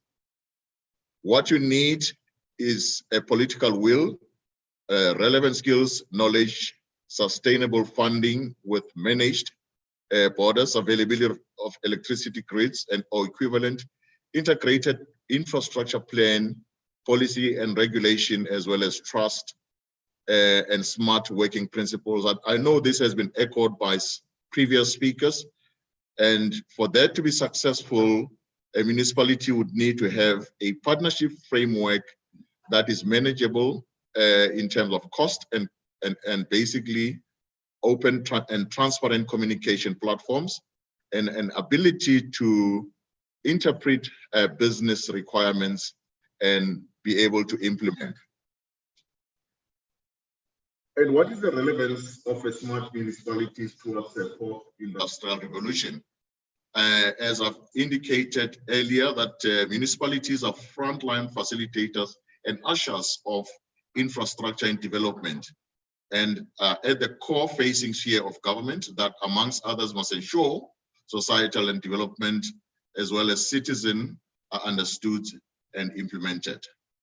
And what needs to be achieved by the municipalities is automation of processes, development of integrated business workflow, smart working principles, development of integrated infrastructure plans, acceleration of decision-making process, and avoidance of bottlenecks. I will talk to some of the possible solutions that are available and that we as telcos or ICT can partner with local government on. Just as a principle from an MTN, our vision is to basically become a partner of ICT partner of choice for geographic and market expansion and enabling our customers' growth by providing superior customer service. Where do we come from as a business? We've been around for 25 years with 250 million customers, and we have presence in 21 markets. I know people, we are known to be a cell phone provider, but we've basically since evolved from being a mobile-centric organization into a fully fledged ICT telco company. We have invested in over 47 data centers globally in Africa and Middle East. Within the South African borders, we have more than 32 data centers which local government can leverage on to build their capability. A lot of presenters spoke about the fourth industrial revolution. They spoke about fragmented systems, but all of that needs infrastructure to run on, and it also needs connectivity, and connectivity becomes the ticket to the game. We have more than 100,000 kilometers of fiber in the continent, and we've done huge investment in the undersea cables, and we have the largest MPLS. And we are spoken to the customers that we have more than 250 customers. I mean, globally, as you may well know, that most local governments, they partner with telcos to build such capabilities and leverage, in terms of their assets, and basically co-create with the telcos, which is what envisaged that will happen within the South African environment, whereby we'll see the telcos working with local government around the private-public partnership, bringing the assets together, transferring skills, and all of that. So how do we fuel the 4IR? We, as MTN, we've basically have invested more than 50 billion rand over the past 5 years, and we have a further 20 billion rand that we will be investing in our network in terms of modernizing our network, and also then swapping out the equipment to be 5G ready. And we've invested 8 billion rand in terms of devices, and 7 billion rand of that was on smart devices, purely for one reason, is to say we wanted to basically have the highest smartphone penetration in the market and make bridging a digital divide a reality. I mean, we have actually managed to subsidize and come up with a smartphone which is at 249. It comes pre-configured with all your application of Facebook and the likes. I mean, that's what municipalities can put in the... I'm sorry. Yes. Can you please wrap it up so that at least we have now 2 minutes left? Okay. Thank you. So our evolution has basically, in terms of the slides, those are other capabilities that we can bring to the table from a collaboration perspective, beyond mobility, your networks, your unified communication that can enable municipalities to save, in terms of the infrastructure and be able to conduct their business cost effectively. I'll skip that slide. That basically talks about how we are structured as an MTN enterprise business unit. And the next slide speaks to our BE status, which is a level 1, MTN having the highest black ownership amongst the telcos. And I think this is a very important slide that echoes what has been presented in the past day. The SmartGov, the application that enables government to, have platforms to engage the citizens, from a SmartGov for citizens that enables the government to provide administration or automate processes, the services, citizen having portal to access the services, a pool approach, and also an application for board distribution, especially during these times of pandemic. And then those would be the different modules that are available, which are already pre-integrated into your PERSAL, PERS, CSD, and AD, which can be customized to align with your policy. And basically the last slide is that, I mean, we have been, for the past 3 years, MTN has been voted to be the best network by an independent P3 evaluators in South Africa. And I thank you. Thank you, Ntate Fihla.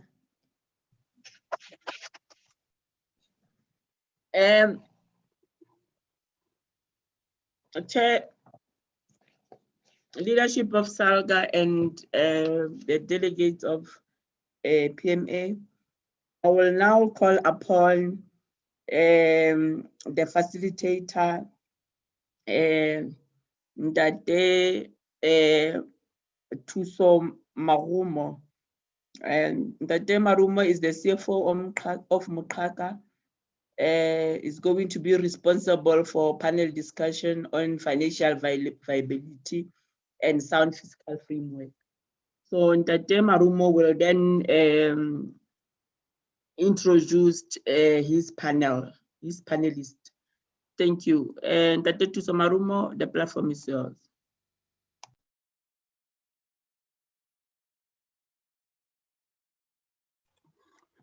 Thank you very much, Chair. Let me take this opportunity, Chairperson, to greet the leadership of SALGA, the entire leadership collective, and my colleagues. On that note, all protocol observed.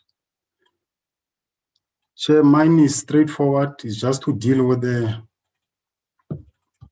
panel discussion, which is financial viability and sound fiscal framework.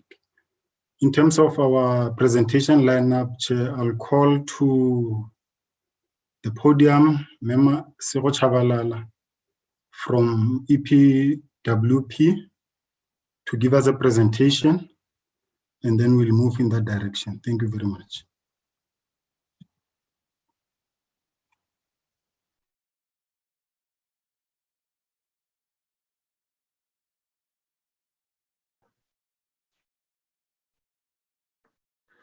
A formal good morning to the acting premier, the chairperson of SALGA, the entire leadership of SALGA, executive mayors and mayors. Mema Shekho, 3 minutes. Sorry. I'm really sorry for inconvenience caused. Noted, Chair. I can see yes, that please. Yes, I'll try to accelerate my guest. Yes, I've been requested by the chair that at least to allow the delegates to have a question on the sponsor message from the MTN and Old Mutual, if there are any questions, and then I will allow the delegates to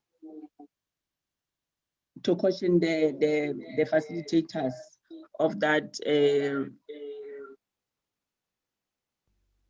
of that department.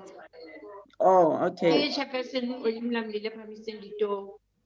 And I think we are not going to engage them in the broad discussions. We are not going to engage, but I think as a chairperson, I have some comments.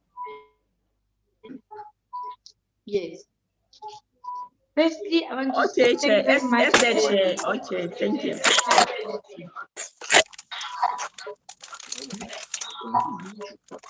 Okay.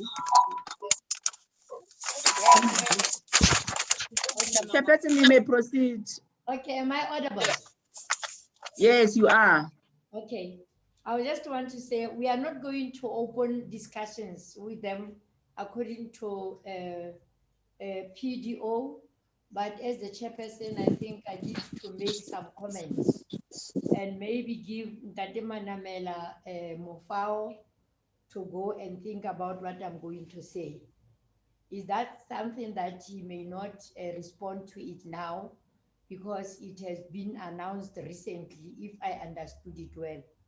Ntate Manamela, I've seen that one of the decisions that has been made is that the workers or officials will be given an opportunity to access their pension funds or to make some deductions or borrowing or whatever you can call it from their pension funds. And we do know, as we now we are already the grown-ups, we grew up with a discipline that your life insurance is something that you cannot really tap into it. But I read from the newspaper, I don't remember that representative was from which insurance or which financial institution, where he was indicating that now it is open for, because of maybe the pressures of our economy in the country, and or also as added by this coronavirus pandemic, that now workers will have access to make some withdrawals from their pensions, and indicated two dangers there. In fact, two contradictions, to say if they are able to do that, it can help for now when a person is in need of financial resources, but a person may not be sure of how is he or she going to be financially secured at the latest age of his or her life. Then my request to you, you can maybe contact me or whatever. I just want to say, what is your opinion on that? Is it really safe that our officials or government workers to have an opportunity to tap on their reserves as early as now? Because we know what we saw what happened with the educators. People flocked in public service, people flocked for early pensions, and now they are at square one. They are now back with their life, and they are coming to come and make another request. So I would like to engage you on that outside this, but thank you very much for your presentation. To MTN, I think it's just a comment. You say that the customer growth, presence in 21 markets, 47 data centers. I just want to commend you on what I have seen. And that time it was late in 2010, and I've seen again, I think 2 years ago. I happened to go to Rwanda, I think it was in 2010. And the only network that I saw in Rwanda, it was MTN, meaning that I agree, and I want to confirm when we say you are really bridging the digital divide, even globally as well as in Africa. And what surprised me, when we went up in the northern borders of Kigali, of Rwanda, I think it's Angola if I'm not mistaken, in the deep rural areas, I was very much surprised to see a board of MTN that you have really penetrated through into Africa and leveraging the technologies that even your BEE standards. But now what I want to take you yourself again as Mufao, as your provision, is that in our municipalities now, there's a lot of paper, and we know that the main aim of ICTs is to ensure that we reduce or we do away with bulks and bulks of paperwork. That is what I want to say to you. What are your plans to help the municipalities? Because yes, finally, there must be a proposal that goes to government, to council, for council to approve the migration from paperwork into ICTs. But with regard to this fourth industrial revolution, but how are you penetrating into municipalities, trying to show them the need to reduce? You don't know how many bags and bags that we are taking of documents, council documents to council. So that's your homework.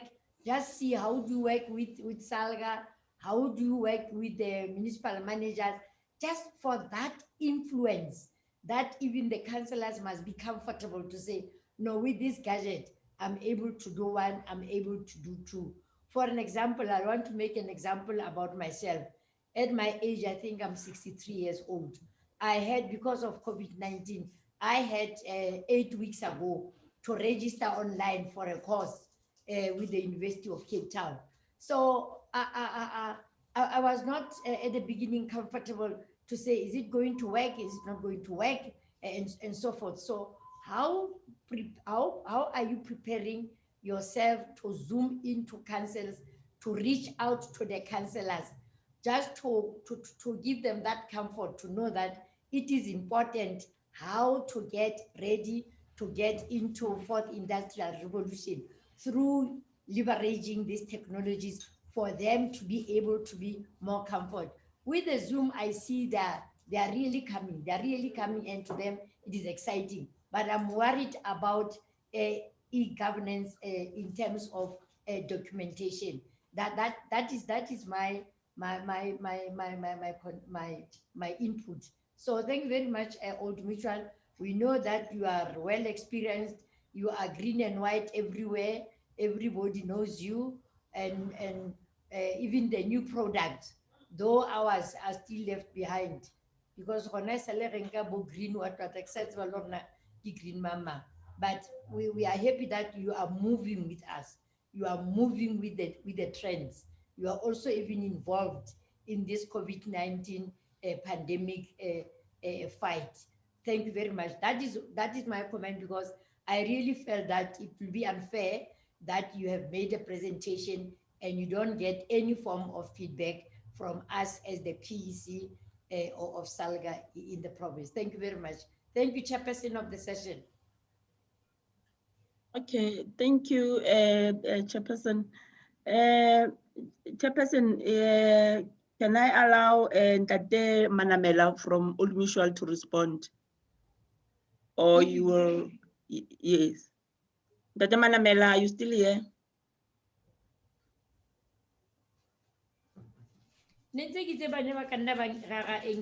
On site so that we must okay. not can. But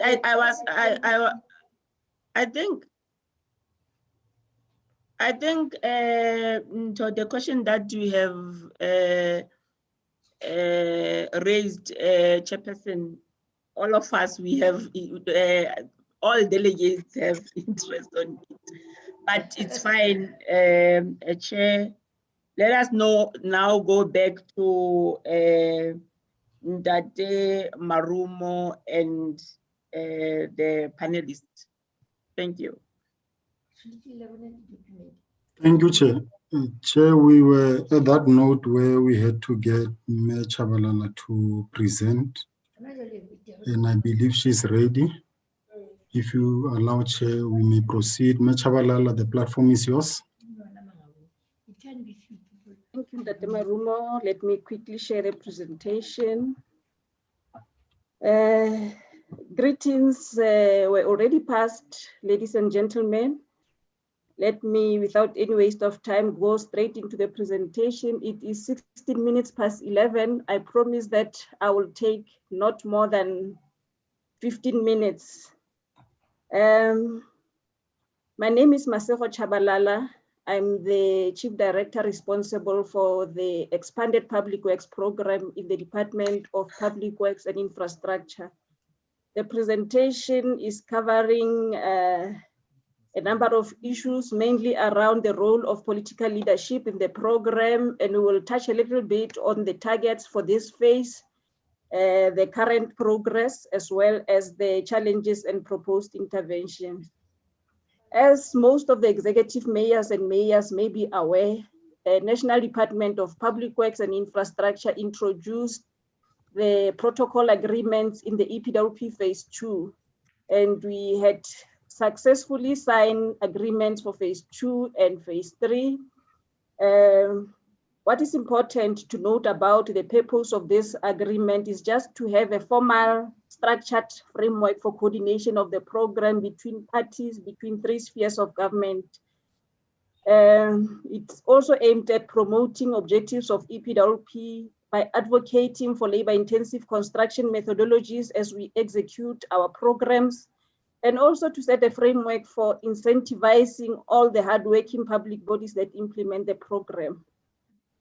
In terms of the role of the Minister of Public Works and Infrastructure, we all know that she is responsible for national political leadership and provides report to the cabinet and to the interministerial committees. There is a critical committee that is leading the public employment programs called PEP-IMC. It's made up of the National Minister of Public Works and the 10 national departments, and as time goes on, they visit provinces to check how they are implementing all the PEP, the public employment programs. We also have to look at the role of the Premier. The protocol agreements I have alluded to also make mention of what the Premier must do in terms of making sure that the province successfully implements the program. Key to that is a broader political oversight and direction to all provincial departments and municipalities, making sure that the targets that have been set for phase 4 are achieved, and appointing a number of provincial executive committees to coordinate, such as the My MEC and the MEC for COGTA, representing as and when required, allowing that the reports be presented at key structures that she coordinates, and making sure that we don't achieve these targets by default, but they form part of our critical plans, such as the annual performance plans and the SDBs for the municipalities. In terms of the role of the MEC for Public Works and Infrastructure, as assigned by the Premier, the MEC then will assist all municipalities and provincial departments in overseeing coordination of the program and making sure that there are coordination structures that assist all implementers to implement successfully, and monitors the targets, tables the reports at key structures, such as this structure today, where the MEC has assigned me to present on EPWP. The MEC for Public Works and Infrastructure obviously will be supported by the HODs, and that Moketis Duma and that Demokhatlo are also now signatories to the protocol agreement, so that at the administrative level, they support the political principles in terms of coordination. So the HOD will develop a provincial strategy to ensure that the coordination is effective and monitors the targets closely, ensuring that they are incorporated in key documents of implementers, and engages with the provincial departments and municipalities if there is non-compliance, so that there is improvement. So on an ongoing basis, there are feedback reports that are sent to municipal managers to make them aware of the performance and areas they need to improve on. The role of the MEC for COGTA is indicated in the previous 2 phases. MEC for COGTA was not a signatory to the protocol agreement. There has been inputs by provinces to National Department of Public Works that the MEC is critical in terms of the local sphere. Hence, he is also recognized in this 6th administration protocol agreements. So the MEC for COGTA will be responsible for creating EPWP capacity to support municipalities and to make sure that EPWP underperformance and related challenges are addressed at key structures that he engages with at the municipal level. Make sure that municipalities implement across different sectors of EPWP, and they report and intervenes as and when the MEC for Public Works and Infrastructure requires him to do so.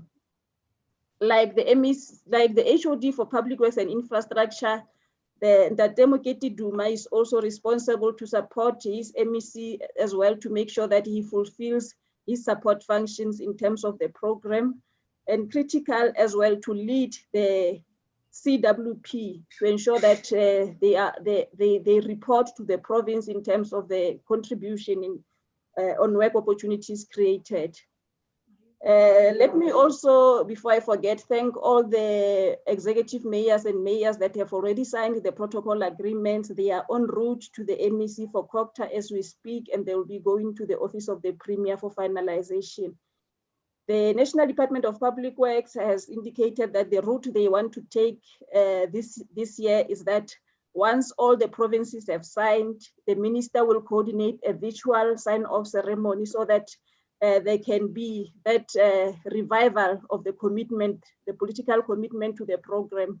And it will be good if all the outstanding municipalities, there are about 4 municipalities that have not yet signed, and I'm not going to mention them here because the MEC has been constantly reminding them on the importance of signing the protocol.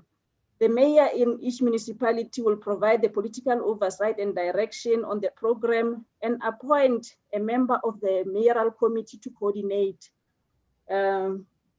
And appoint the EPWP champion as well, because it's key that we have a dedicated unit or capacity within the municipality that oversees that all the EPWP deliverables are met.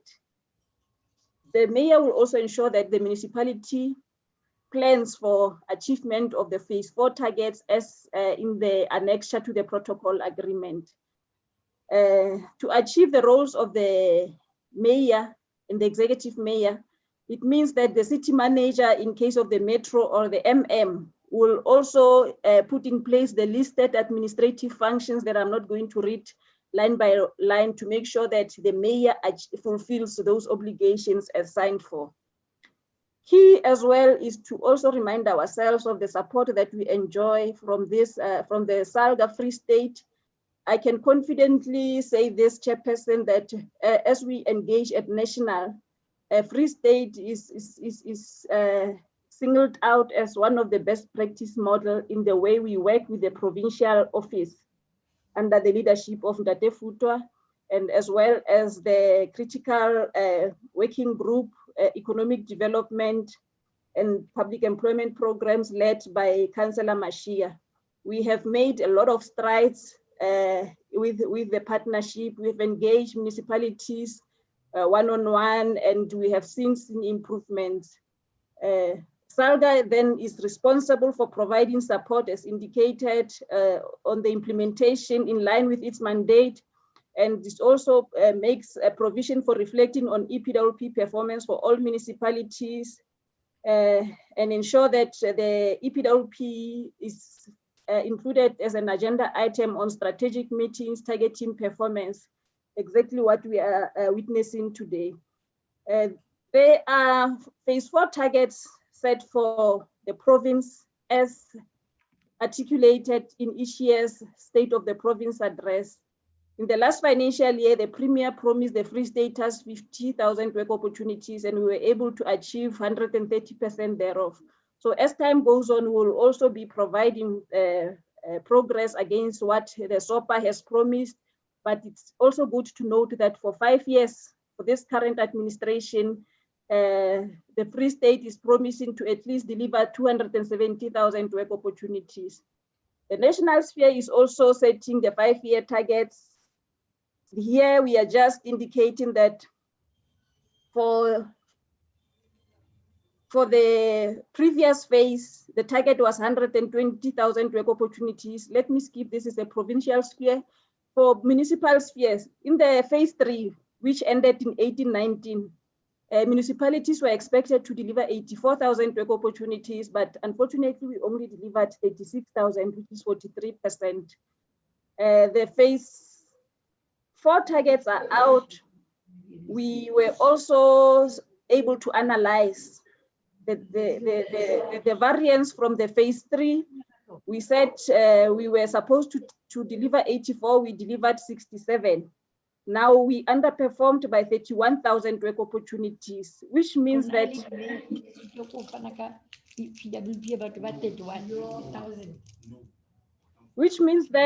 even if national, we can see that in the same slide, the revised target for phase 4 is 67,000 work opportunities. National reduced our target from 84 to 67. But if we still keep the previous phase momentum where we created only 36, we may still underachieve. We also need to bring to the attention of the Assembly that we have certain activities that we do as the coordinators to support municipalities to perform the EPWP functions, like identification of suitable projects for labor-intensive construction methodologies, setting targets, and the list goes on and on. Most importantly, reporting, because even if municipalities can deliver projects, if they are not reporting, they will not be recognized as having had contributed in the EPWP. This is just a slide that captures the current year's performance, which is performance at the end of 30 September 2020. We are sitting at 50,000 work opportunities against what has been communicated in the State of the Province address. So the next slides are just highlighting performance per municipality. I'm not going to go through individual municipalities. Important to note that there are 4 key municipalities that need to improve. It's Mangaung, Mafube, Nketwana, and Letsemeng. With regard to Mangaung, we have had a one-on-one session. There were commitments in terms of the improvement plans. We have not seen a significant improvement, but we have another session planned for next week in partnership with SALGA as well, to just go and reflect and check how we unlock the bottlenecks. As I conclude, in terms of challenges, there is a common challenge of projects that are starting very late. We encourage municipalities to plan better so as not to lose person days of work. Because if the projects start late, it means people are going to work for a short period of time. We also have a challenge of late capturing of projects. EPWP champions have been trained on management of data and making sure that they do not wait for the 11th hour towards the system closure to capture their data. Non-compliance to the Division of Revenue Act conditions in terms of the EPWP grants, which lead to constant reminders, non-compliance letters sent to various MMs to correct, which is really a tedious exercise because those letters are time consuming, and National now has built in penalties clauses in the allocation of the EPWP grant. If the previous financial year you were not constantly submitting your reports on time, they penalize you with thousands of rands, and it's money that could have employed at least 3 to 4 people if we keep on being consistent in terms of submitting the reports for the conditional grants that we receive from National. We also have a general concern of underperformance of the local sphere of government.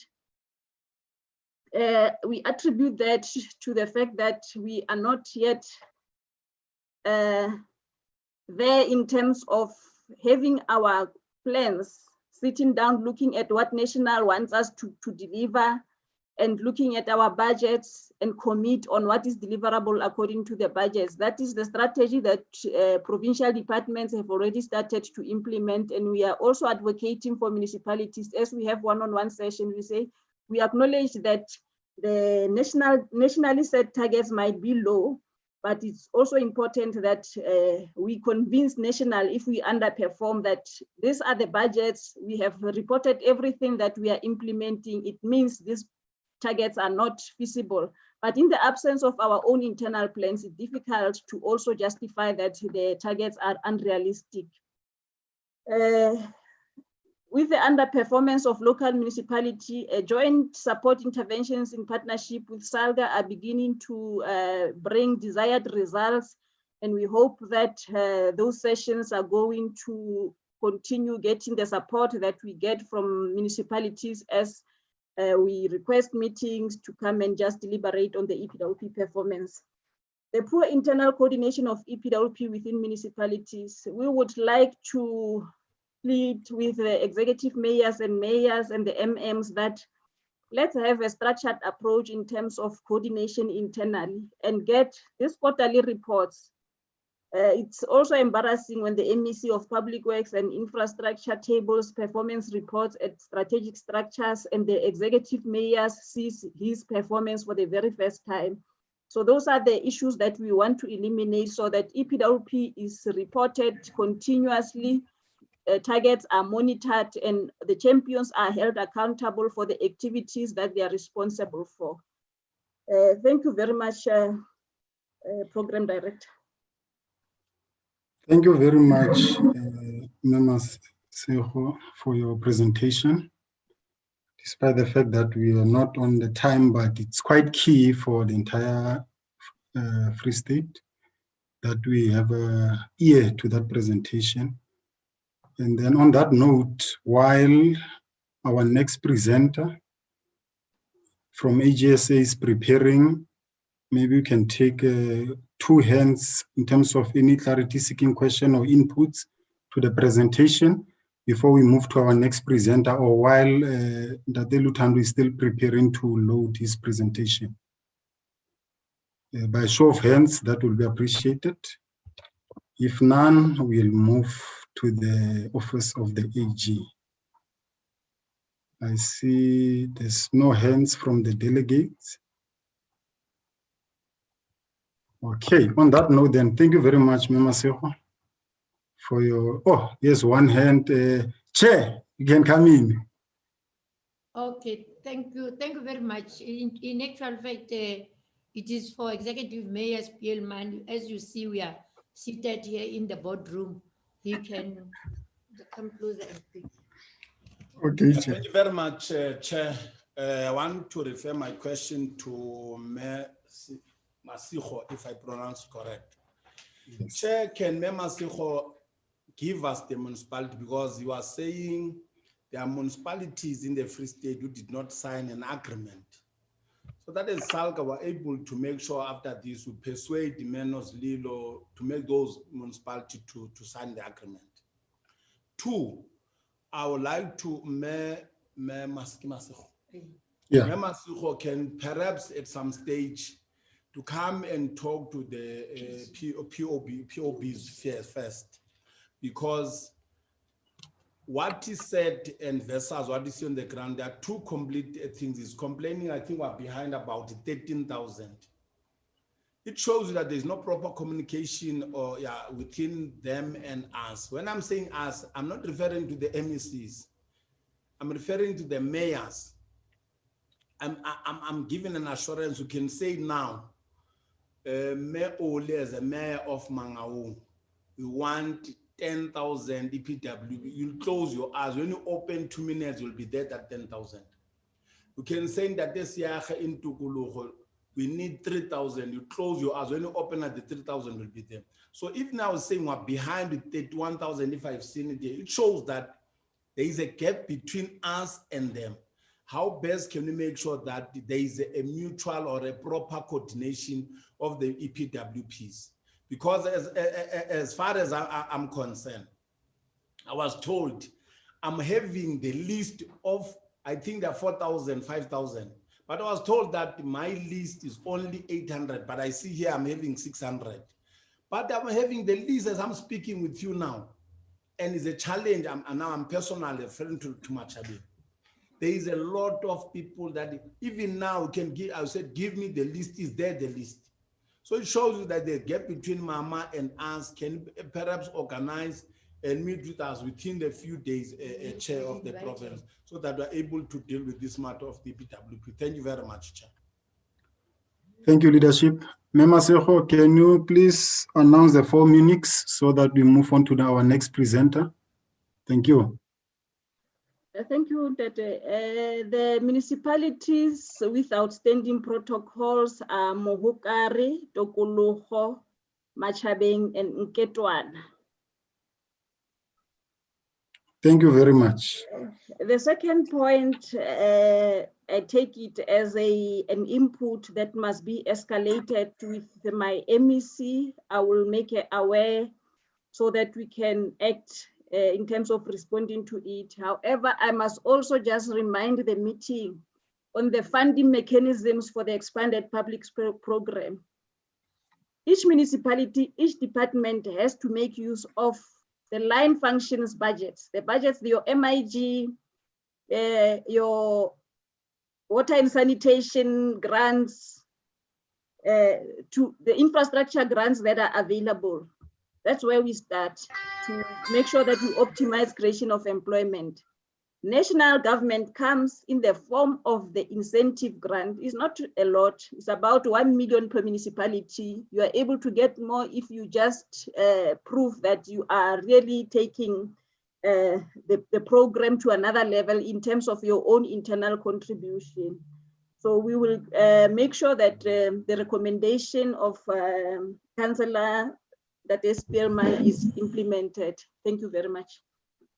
Thanks a lot, Maseko. On that note, delegates will be moving to our next presenter, Date Luthando from AGSA. I believe he's ready to share his presentation and give us a good message for this PMA. Over to you, Date Luthando. Thank you, facilitator. First, let me greet the honorable members, the delegates, and then the colleagues as well. My name is Luthando Mbandazayo. I'm the acting business executive in Free State. I'll be presenting just the outcome in the province for the past couple of years after last local government election. I've asked Clement from SALGA to just present because to project my presentation, because on my side I normally have issues when I try to project. So I just want Clement to just project so that I can continue. Clement, are you there?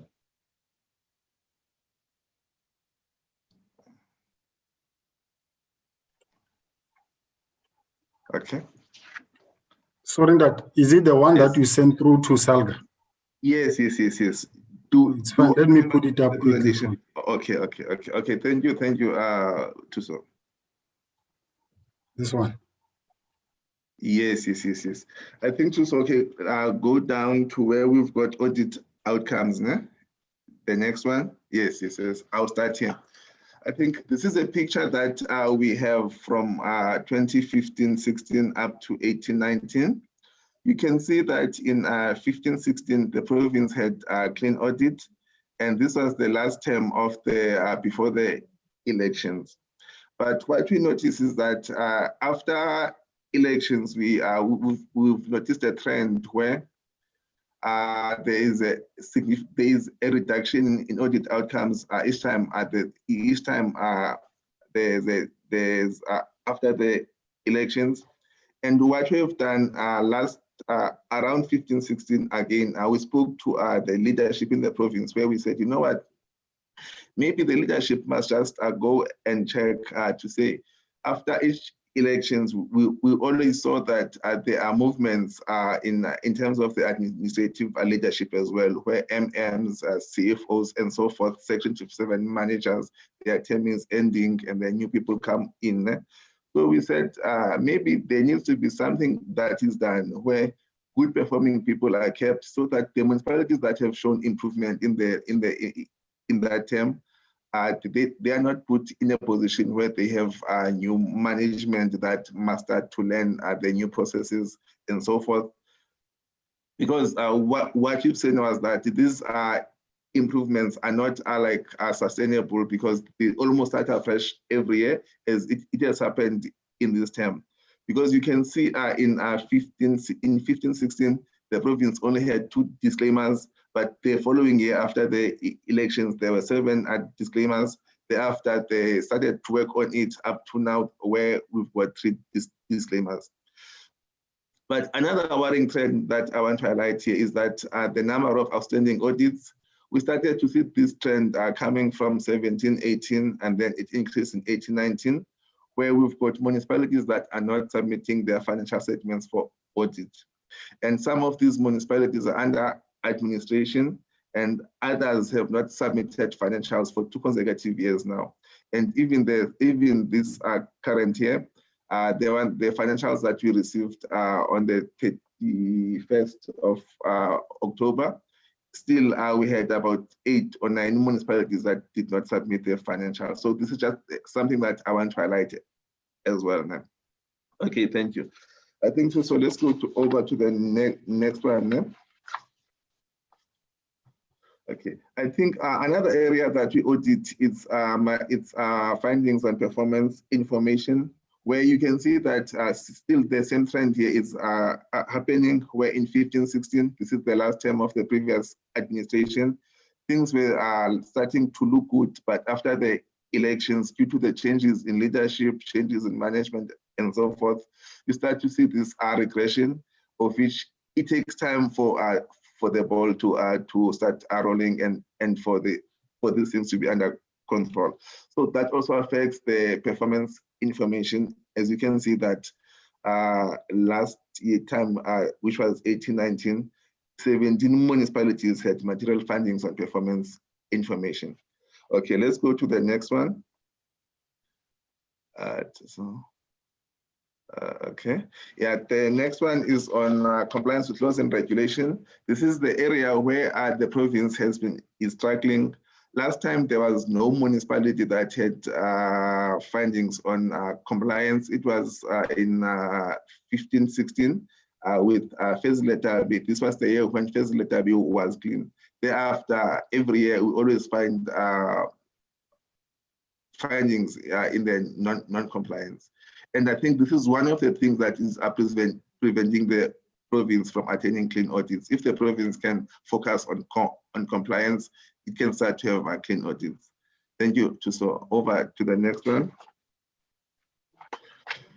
And this one is on material findings on procurement. You can see this is where the money is spent, where municipalities must comply with SCM legislations. You can see all municipalities had findings on SCM legislation, but last year there was one that did not have findings in the audit report, but there were still findings that were not material, and these were reported in the management report. I think that municipality was Mansupa. You can go to the next one, Atuso. Yeah, that municipality was Mansupa, as we indicate here. And then you can see that in 16-17, it was Saint Lake that did not have finding in the audit report. And then in 15-16, you can see we had 3 municipalities, of which this was the last term of the last administration. Due to those changes as well, we start to see that regression coming through. Thank you, too. So over to the next one. And then this is another area that is of concern, unauthorized, irregular, and fruitless and wasteful expenditure. You can see here that this graph is moving from left to right. You can see the figures are growing. When it comes to unauthorized, these are mostly the fact that most municipalities don't budget adequately for their depreciation and also for their provision for bad debts. That leads to them incurring high unauthorized expenditure. And in terms of irregular, we've been highlighting the excessive irregular expenditure in the province, same as a fruitless and wasteful expenditure. Thank you, too. So over to the next one.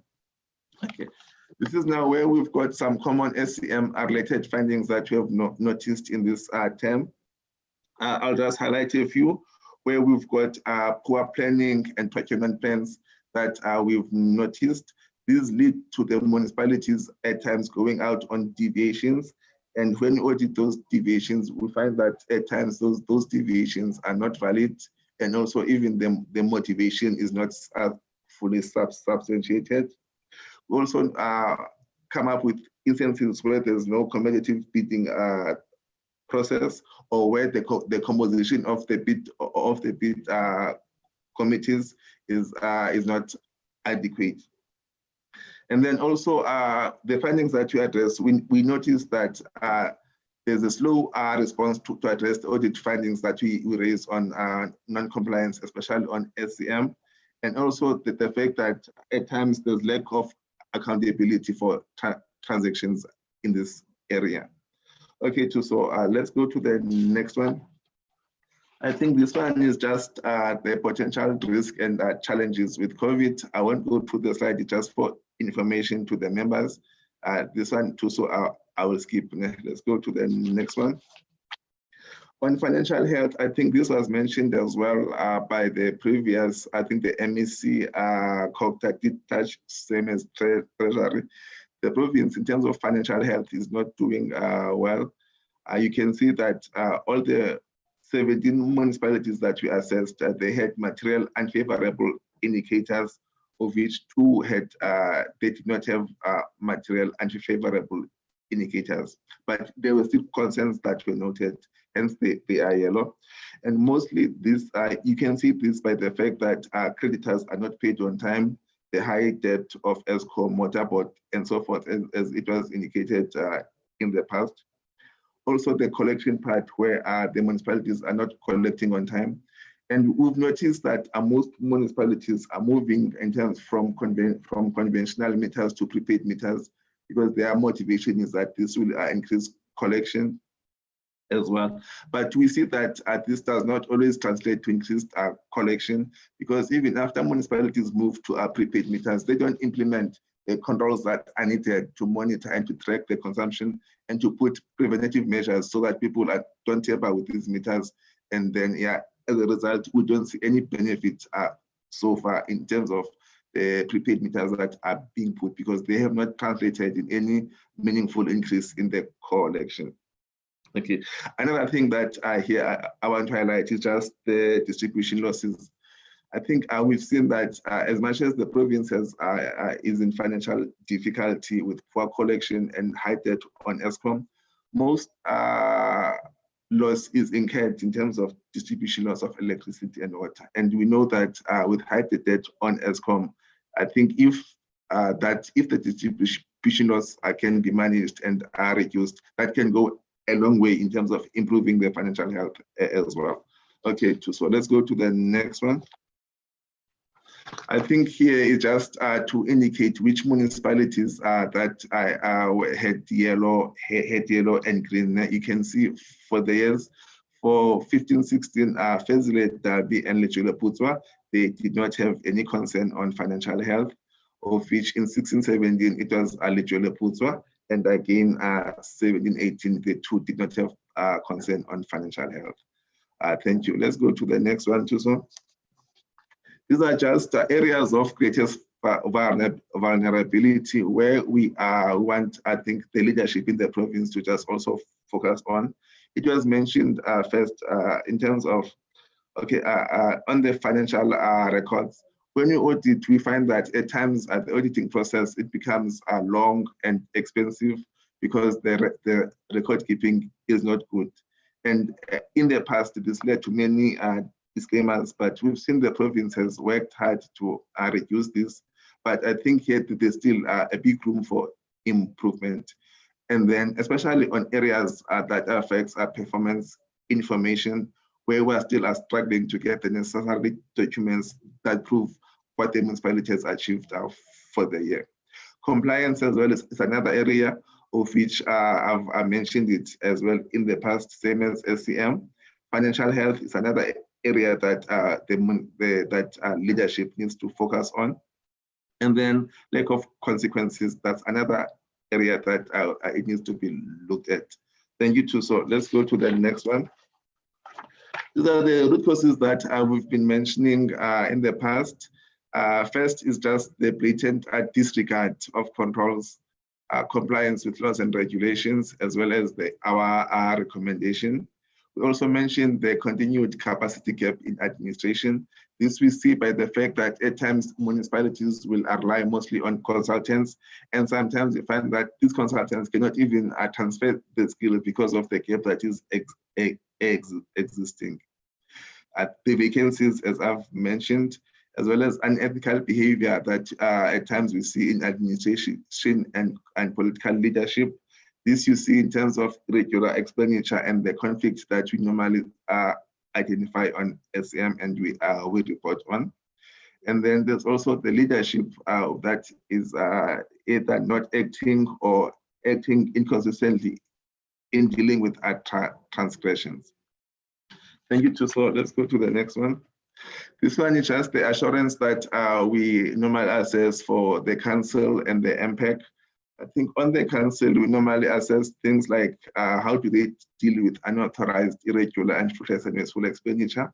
And as it was mentioned that at times a budget are approved that are not funded, which are that we can put on the council as well to say, you know what, council can do better to provide assurance and to make sure that they improve the control environment in the municipalities. And then with MPECs, sometimes you find that MPEC will they will deal with UIF in terms of investigation, but at times those are investigations, when we come, we find that they are not adequate, as well as after each audit, they invite us, although some don't invite us, when they invite us, we speak to them about the audit, and then we expect them to have an action plan that they will monitor. But we don't see that working, because even when we come the following year, we still pick the same things that we picked up in the previous years. So the role that MPEC is playing in terms of monitoring the audit, the audit and making sure that there are improvements. So far, we have not seen it working. You can see as well here, the last time we had green on MPEC was 15-16. This was when MPEC was there for quite some time. Okay, sorry guys. Okay. This was when MPEC was there for quite some time, and then after the elections, it's that regression that I spoke about, and then you can see that now, and we expect things to gradually improve. But our concern is that after each election, we always see this big regression of which with time, and then we start to see some improvement. And then the last slide is just highlighting where each municipality is in terms of those colors, which I won't go through this one. I think, Chair, that's my presentation. I will leave it there, Chair. Thank you. Thank you very much, Dr. Lutando. Let me take this opportunity to also afford the House to have inputs and questions to the presentation. And I think one of the big issues there when it comes to the work of the Auditor General will be the element of the root causes, of which, while we are awaiting the hands to come up, maybe one input from my side, it will be to say, if we can ensure that the root causes are clear cut, because then that will allow timely and correct implementation thereof. So, because now you'll hate to come back the following year to find that people will say they did not really understand how the essence of the root cause and how they should have gone with the implementation. So if we can just have a clear-cut root causes so that implementation and corrective action is promptly actioned. I'm just checking if we have any hands to your presentation. I see it's well received. There are no questions. So on that note, then I'll allow you, if there's anything from your side, you are welcome, and then we'll be moving to the next presenter. Okay, so let me just respond in terms of the root causes and the fact that at times, if they're not understood, they pose a problem in terms of the municipalities when they want to implement corrective action. I think with us, we always make sure that as much as we issue the audit findings and the reports, we always try to create ample time for engagements on these things, because on paper sometimes you might misunderstand, but I think I want to say the municipalities must interact with us even after the audit, because I know before the audit there are those meetings, audit steering committee meetings, where we discuss these things, but even after the audit we are still available. We do go to MPEC to present to them the report so that we can assist them also in terms of their action plan, but also with management. If they want us to have a session where we go through the root causes so that they can focus on the important things that they want to focus on with a clear understanding, we're open and we're available. So I think I will leave it there. Thank you, Tuso. Before you leave, that we have a hand from Chair of SALGA, if we can just hear what Meoli has to say. Mama?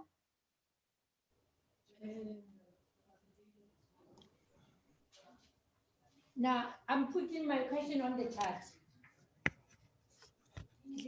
Okay. Thank you very much. Am I audible? Lutando? Yes, yes, Chair. Yes, Meoli. Okay. My question is with regard to the Public Audit Act. The Public Audit Act, and to say how far are you with implementation of the Public Audit Act, which we believe that it is giving Aegis office now teeth to bite. How far are you with that? And the second one is with regard to the performance. I thought you'll please make a comment about performance of audit action plans, because Treasury presented to us earlier about a new format of monitoring the audit action plan. I just want to know what is the performance in that regard, and also indicate if municipalities do develop appropriate audit action plans or not. And I know that in Mangaung, I'm not sure about other municipalities with Section 139, that there is a war room. Because as AG, you also from National Treasury, what's your view about the war room that are established for intervention? Are we making progress? Are we as municipalities cooperating and so forth? Or do we have also war rooms in other Section 139 municipalities? Those are my questions. Okay, thank you, Chair. Let me start with the Public Audit Act. In terms of Public Audit Act implementation, the office have adopted a phase-in approach, where last year in the province we had one municipality that was phased in, that was Machabeng, and then yes, that was the only municipality. This year we've extended the number of municipalities where we'll be implementing Public Audit Act. Does that now? I don't have it off my hand, but I know, I think it's about 6 municipalities. Even the names are now, I don't have them off my head now. But we did send the letters to the to the mayor, to them, I think to the mayors and the city and the municipal managers and city managers to inform them that those municipalities have been they are part of the phase 2 implementation of the Public Audit Act. In terms of the performance of audit action plans, I think only what is happening, sometimes you find that a plan first you have plans that are good but are not implemented, and then and also are not monitored. I think that's one problem. Sometimes we've got plans that are not adequate, and then even the implementation at times does not lead to the desired results. But where we want the focus to be is the implementation and the monitoring. Hence, I talked about the role that the MPEC should be playing in terms of monitoring that, because sometimes you find that there are milestones that are put every quarter, and you find that after each milestone, the level of implementation does not link to the extent of time that has passed. So you can sometimes see that halfway through the year, you expect things to be 50% done or more, but you find that things are not done at that level. So I think the key thing to us is the implementation. I think that will also link to the war room, because those are the committees that should be monitoring the implementation to make sure that everything is fine. And I think the more structures that are put in place, the better, only. But now it must just be clear to say this is the role that they're gonna play, and then this is how the success of these committees should be seen. so that at the end, when let's say every year or every quarter, there should be that reflection to say, are we achieving what we plan to achieve? I think at times that is not, that somehow it's lacking that self-evaluation, so that these communities can self-correct, and we believe that will lead to improvements.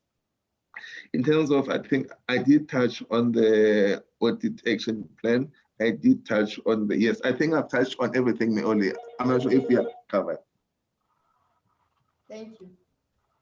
Thank you, Dr. Lutando, and thank you for gracing this occasion with your presence. Like you indicated, we'll still use that window to engage your office in terms of getting assistance and ensuring that issues are cleared on time, and which automatically becomes your prior period task that needs attention. I think I have Ntate Mxolisi here, who needs to say something. Ntate Mxolisi?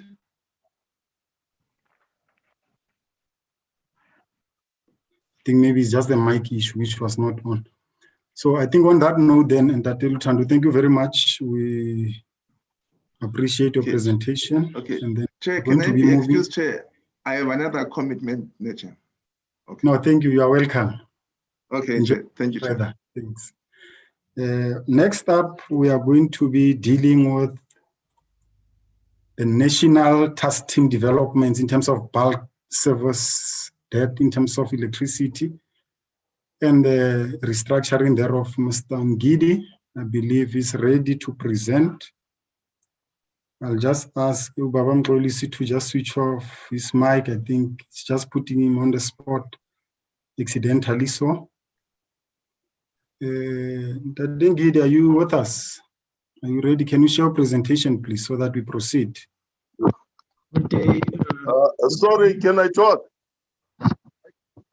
Just a second, Ngidi. Leadership, you can talk. Thank you very much. Can I say something on the presentation of the MEC? Hello? Leader, the last presentation was from the AGSA. Yes, I know.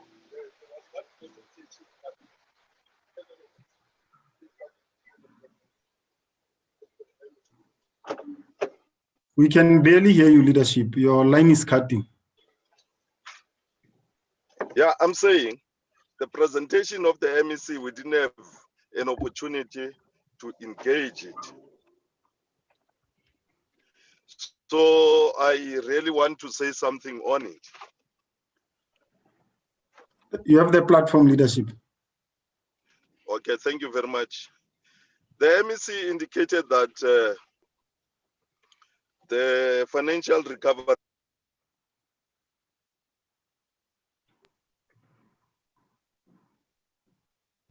I'm the speaker. I never received any financial recovery plan to submit it in council. 2, as council and the representatives from the province. Leadership? It's not there. Leadership? I'm saying the communication, yes. Can you maybe be stationary so that we can get your points? You are cutting in between your presentation. So we can't get your points throughout. You can't hear me. We hear you and then you cut and then we hear you because you are mobile. If maybe you can just stop a little bit. Okay, thanks. I'm saying the MEC indicated that there were there's a financial recovery plan. And I'm saying we never saw that financial recovery plan in council. It was not adopted, we don't know it. Sorry, Chair. Can I please interrupt the speaker on the platform that they Mxolisi? I think Okay, please, there's a point of interruption or order. No, I think this is the Provincial Members Assembly where we need to be formal. And is the member of the PC and the Speaker of Mangaung. He is in a car and unta and sort of. So and we have to take this Members Assembly professionally. So secondly, you have requested the members or the delegates to raise the questions on the specific presentations, not on the keynote addresser by the MEC. So I think there's the speaker on the platform. He's really not doing what we have requested. Thanks. Can I just say something? A presentation was made, and Mangaung was mentioned. Now, in the presentation, there were certain things which we believe that didn't happen. Remember, this is a members' assembly. In the members' assembly, we discuss. For instance, yesterday, the issue of 139, we discussed it. SALGA represented us. And SALGA knows exactly what's happening. The president of SALGA, nationally, sent a delegation to come to Mangaung. And we raise certain things. Now, when the MEC speaks, we record those things. And if we are going to keep quiet about those things, everybody will think that Mangaung is in agreement. That is why after those presentations, we were supposed to say something. So can you please, Chairperson Malifu, allow me to say something on this? Because it's not going to assist only Mangaung, but it's going to assist a number of municipalities. He spoke about a number of municipalities on 139, including Mangaung. For instance, in his presentation, when he records success, it's in the administration. But when there are failures, it's in Mangaung. That's not consistent. In terms of your terms of reference, we are not, the administrators doesn't talk to us, or the reps doesn't talk to us formally. They report to them whatever is happening. There's no platform where Mangaung will engage the representatives that you have said, can I allow you to talk, but you still talking, and I just want to emphasize the point. So if you want to cut in terms me, of Comrade policy, if you don't want me to speak, I will keep quiet. Please. And I'm a delegate of Mangaung. No one says you are not a delegate. And I'm a delegate, and you are cutting me. No, don't disturb the flow of discussion. You are disturbing it, because you can raise those issues when we recap for the day. You can't do that, Comrade Nkolis. No, you can't. But let me tell you. No, you can't. No, Comrade Malif. Comrade Marumo, can you proceed? Comrade Malif. No, Comrade Malif, you cannot come here. This is not Mangaung Council. Is the Provincial Members Assembly. No, and Tatemarume, can you please proceed? Thank you, Chair. Chair, we are on our last part of the presentation on the National Task Team that will be presented by Mr. Ngidi. And I've asked him to be ready. I think he can share his presentation and we proceed. I think we've run over our time, but we can still keep it within that 15 minutes initially allocated. Taten Nhlanhla, can you please share and proceed with the presentation? Thank you. Hey, thank you very much, Chair, and good day to all the leadership in the room or in the meeting. And thank you for the opportunity. Can I just take this opportunity, Chair, to ask for direction from you, maybe and the members, because this item is twofold. It's talking about the restructuring and it's talking about the ESCOM debt issues. And it's two separate issues. They are interrelated, and it has two separate and long presentations. So I wanted maybe for the purpose of not spending too much time, for the chair to advise me. I know that in the pack, all the members might be having an electricity restructuring presentation, but the item is actually dwelling on two key items. So I'm a bit in between in terms of which item must I prioritize on this presentation, because it's two separate presentations. Chair, if I can get that direction, then I can share the relevant presentation and try to keep it within 15 minutes. Thanks, Nadine, indeed. Can I assist Chairperson quickly? Coming to you. Thank you. Welcome, Mr. Ngidi. Can I request that you take on what you've prepared, Mr. Ngidi, and then we are going to take the part that is on energy and electricity, and then deal with that part, and then we will be able to proceed from there. Okay, thank you very much, PDO, and I will continue to share the presentation. Thank you for the direction.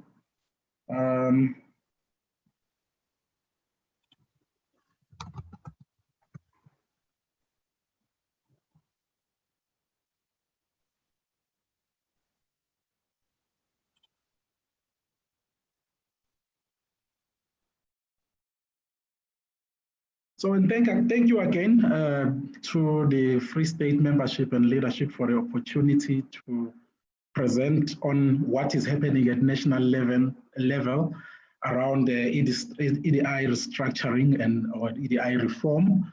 I think all of us here would be aware that as early as 2001, there was an EDI blueprint and an assignment for the country, which was an attempt to do a restructuring, especially at electricity distribution level. And then in 2010, there was a cabinet memo that was sent to cabinet and defocused the assignment. I think it was due to quite a number of things, and including there was also an issue of constitutional amendment, which was in relation to the constitutional powers of municipalities in relation to electricity reticulation. So, Chair and members, this issue has come back on the agenda. It's on the table at national level. The Minister of COGTA convened all stakeholders involved in this structure or in this sector.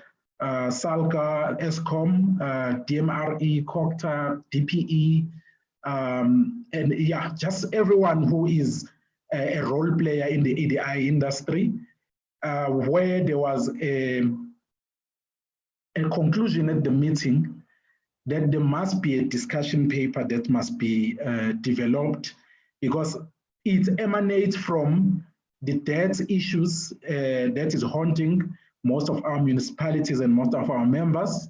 And there is that realization that some of these debts can never really be recovered, and hence some serious structural reforms are needed so that we, in the near future, get to the point where we have a sustainable electricity distribution industry. At this point in time, we have been trying a lot of solutions, discussing a lot of solutions at national level. Some of them are works to some extent. Some of them, they are just scratching the surface. So I think the bigger picture in all of this and the realization at national level is that we all need to go for for addressing the structural issues, looking at the reforms that may be necessary to provide or to give an outcome of a sustainable electricity distribution industry.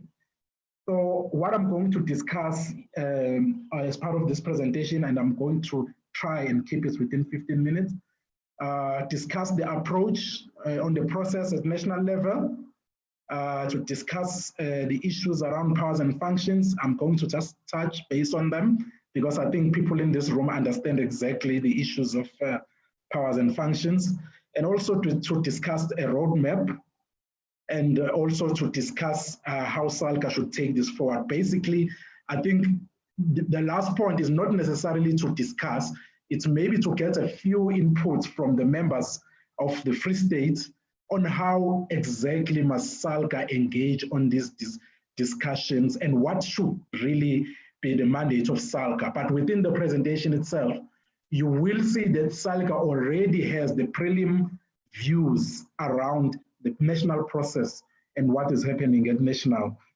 Sorry, Chair, I'm getting messages that I must show my face. Let me just do that.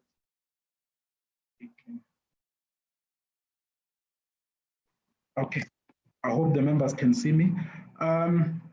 So SALGA already has the preliminary reviews. preliminary reviews around what the approach that is taken at national level. So I'm going to share it with you and the members, and then maybe towards the end or at the end of the presentation, we can get to discuss exactly how does the members feel about SALGA's engagement on the process, and how must SALGA approach on what kind of mandates should SALGA get to engage with the process.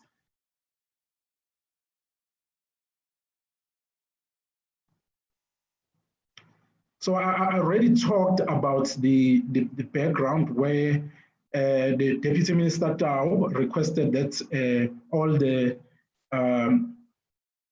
the affected stakeholders meet. It was on July 2020, 11 July 2020, to discuss the reviewing of electricity distribution industry.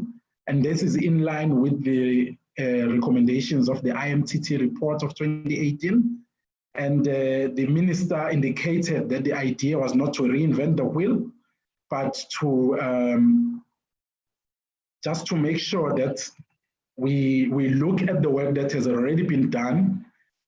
We reconstruct, deconstruct, and reconstruct the work that was the good work that was already done as part of the EDI, and see with the current challenges and the current environment that we have, what can we do as a way forward in terms of reforming the industry to get to a point where we are resolving the issues of economies of scale, because it's a problem in some municipalities, resolving the issues of municipalities that are failing by design. Example would be a municipality that was formed as a result of mining that was taking place in that jurisdiction, and then eventually the mines packed the beds and left the municipality with the poorest level of customers, who are now actually a burden to municipality than giving a municipality financial sustainability.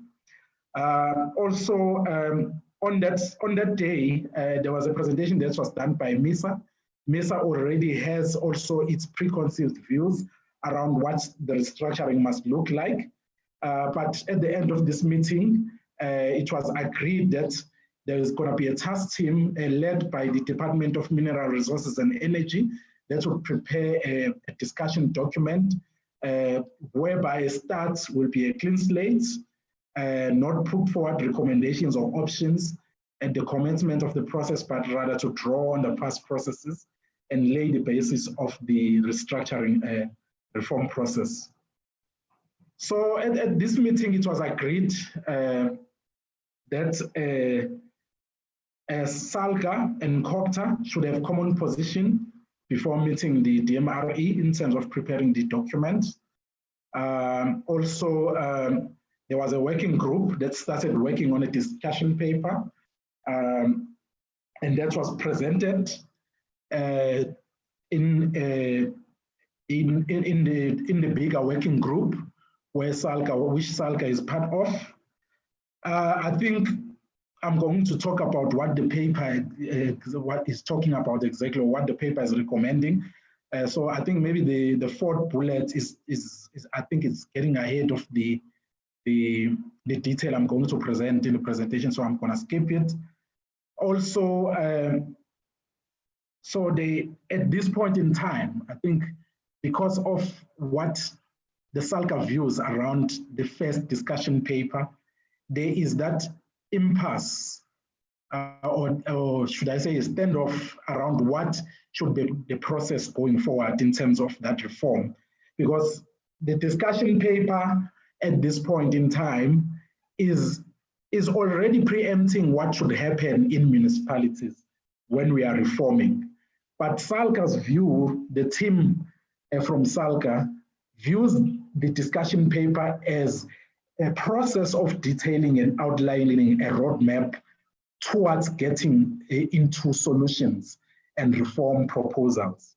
So we are currently at a standoff with the national process, especially coming from SALGA, because we truly believe that there is a lot of things that needs to be done before you get to a point of recommending or preempting some reform proposals or options. So in terms of just sharing with the members and the chair, what exactly is what is recommended by the working group or the discussion paper that SALGA is sort of having some reservations on. One is that distribution of electricity within municipal space must be progressively aligned with the district's development model, and it must be district-owned electricity companies that should be responsible for managing electricity affairs within a district. It's suggesting that 44 district companies and 8 metropolitan municipalities must be in the future licensed to supply electricity. It talks of consolidation of resources within the district to perform duties on the district's energy company. Also, it talks of starting to target municipalities that are in distress in terms of the electricity distribution, which has high ESCOM debts, high energy losses, no personnel, poor audit outcomes, and no maintenance. Also, consolidation is preferred over capacitating the current model, and several personnel required to capacitate. And also, the second phase, that what I was talking about was the first phase. And then the second phase, the presentation by MESA is then recommending that there must be a consolidation of other licenses who are currently managing their affairs well within the district, and incorporate them into the district's energy company. So it's fair to say fewer municipalities distributing company or fewer electricity distributing company provide uniform services, and there'll be uniform procedures and uniform tariffs within the district space.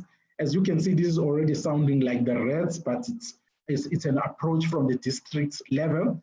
And also it's preempt that there's going to be improved capacity through consolidated available personnel, equipment, system, and focus on its core business. Also, it says because of the problems of economies of scale, consolidation might also assist in that manner, where the municipalities that, the example that I made, mining town, which is no longer a mining town, it doesn't have economies of scale, it doesn't have industry, but it does have a lot of poor customers that it must provide services to. So you could have a municipality of that nature be consolidated under the district energy company.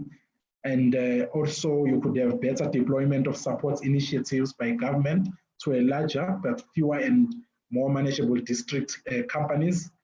Also transfer of assets, liabilities like ESCOM debts, obligation and administration and other records. Transfer of staff also to the district's company would be done, which might cause a bit of labor issues. So basically, this slide is summarizing exactly what I was talking about in the previous slide, because the DMRE, instead of coming with something new, they sort of adopted the MISA presentation or the MISA view on how the reform should look like going to the future. The first phase would be consolidation of licenses within local government space, where you'd have 44 districts and 8 metros. And then phase 2, consolidation of the whole distribution industry, including other roles such as ESCOM. So SALGA posed some concerns on this, these recommendations. And it's not necessarily that SALGA is against it. SALGA supports the consolidation to some extent, but it doesn't mean that consolidation can be the answer to everything. You could be consolidating a problem with a problem and get a bigger problem. So we must look at this in different service delivery models, different business models, and different also structures that could emanate from the reform. So basically, yes, it's easier to manage if you're just gonna look at one solution and say, let's consolidate. But in order to do a detailed due diligence, you must make sure that you look at all corners, look at the situation now, the environment now, who is doing well and who's not doing well. Your recommendations must be based on your assessment or the feasibility study that you do in the environment of distribution to come to a solution or to come to a space where you can now recommend some solid business models or service delivery models. So as SALGA, we believe that districts model could be one part, but there's a lot of service delivery models that you could actually recommend as part of reform going into the future. There is a lot of triple P setups that you can engage in, a lot of also O&M contracts that you can go get into. I know that especially in Free State, there is a couple of O&M contracts that have proved to be a challenge, but we can have learnings from that as well. So one, I think our concern as SALGA is that instead of the discussion paper talking about a roadmap, it's already preempting outcomes. I think as the SALGA team, energy team, we are a bit concerned about that. As much as maybe the recommendation might have something good within them, but you want to start with detailing and outlining the roadmap that will get you to a point of recommending reform options. So basically, in a nutshell, this is what we are raising as a concern from the SALGA side, without going line by line into the slide.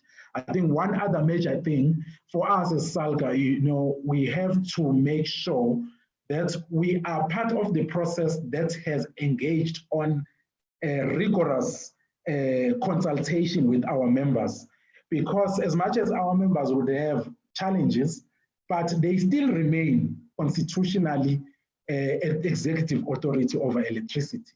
So that we cannot allow a process that is top to bottom, and at the bottom you have the executive authority over electricity, and you are imposing some sort of recommendations to the bottom part of the value chain. So we believe that the restructuring must be very, very, what's the word I'm looking for? I think very strongly influenced by local government because of those constitutional powers. I think local government understand the challenges that are there and that reform is needed. But a top to bottom kind of process, it was caused us that failure of REDS, to start with. So we have been advising the national colleagues around the issue of making sure that we don't set ourselves up for failure again.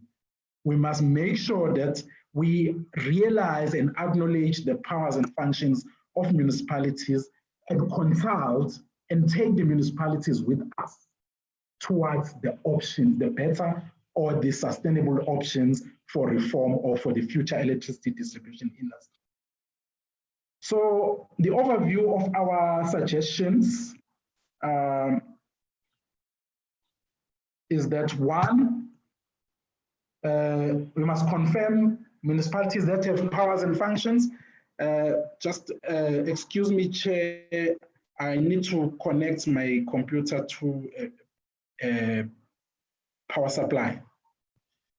So I'm just gonna switch off my video. Noted. Because I can see that we can go off anytime. So I'm just wanna switch off my video and connect. Proceed and restructure electricity supply, sir. You are welcome. Okay. Sorry. And kids are at home and not at school, you have to deal with some other issues.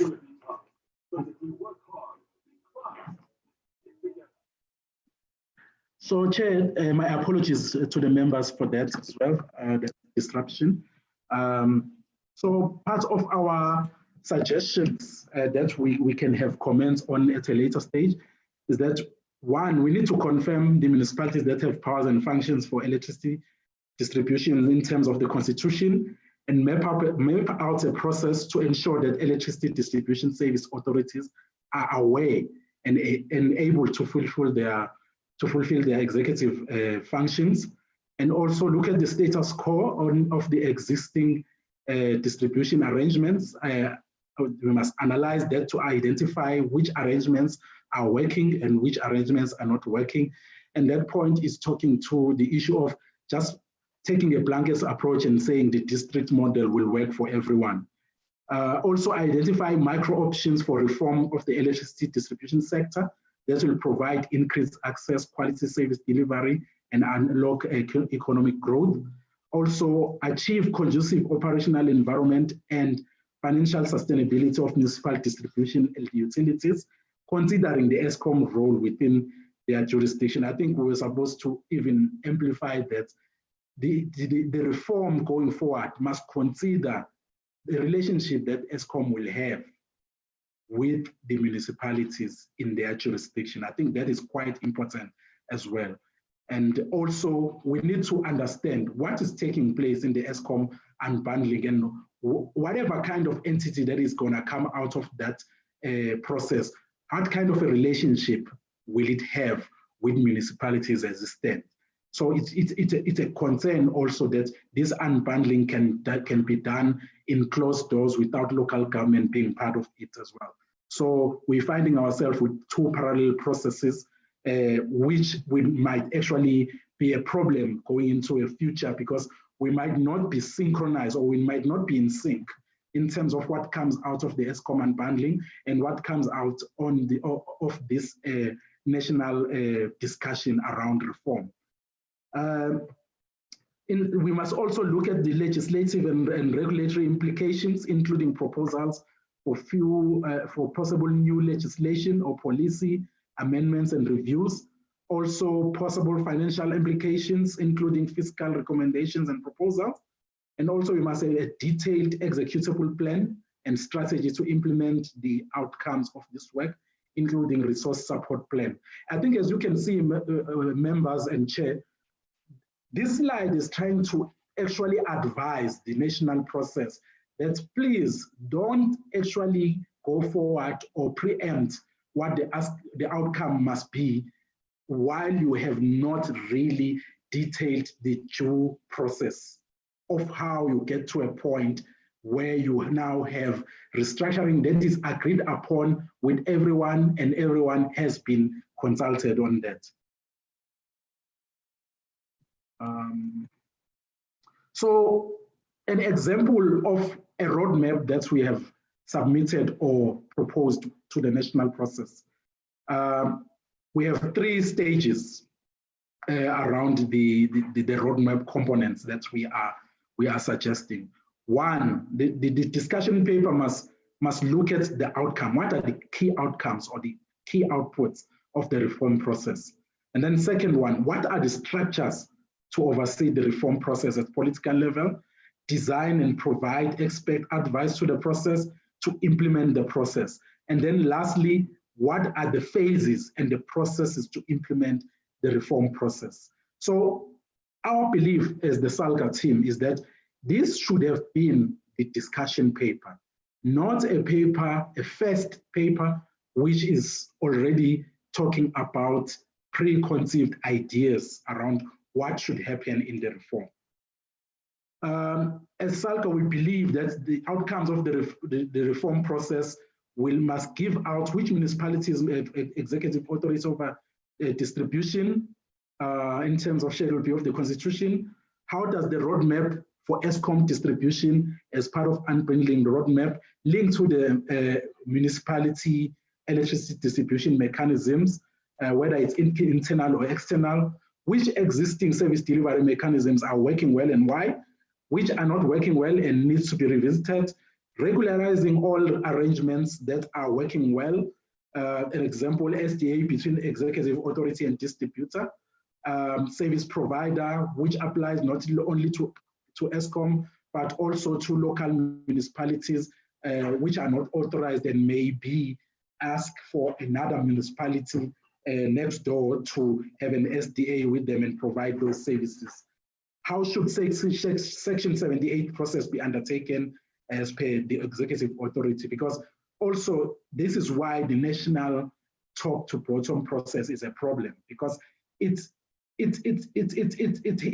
has a blind eye against all these processes, the municipal systems and the structures that must take place before you engage on any reform. And one of them is Section 78 process, where a service authority must actually go on that or engage on that due process to understand its weaknesses and its strength and decide what services are going to be done externally and what services are going to be done internally. So you can't impose a national process to service authorities who must still do those due processes as well. Also, process that needs to be undertaken whereby there are proposed changes to the executive existing service supply contract areas. I'm not going to dwell on this slide because I think the leaders in this room also understand the executive authority of electricity distribution. So it's those 6 key pillars around, what does the executive authority for electricity entail?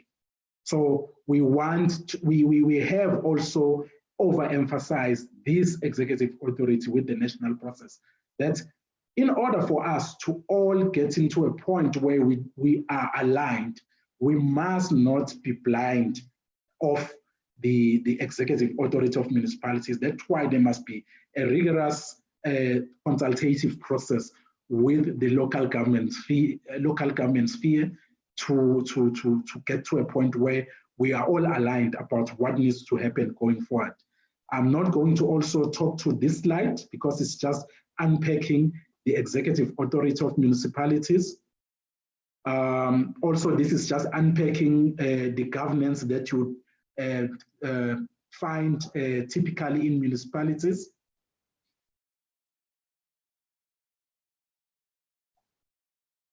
I think all of this is just a recap of what all the leaders in this room understand as the mandate of municipality, especially around governance. So I'm not going to talk to that.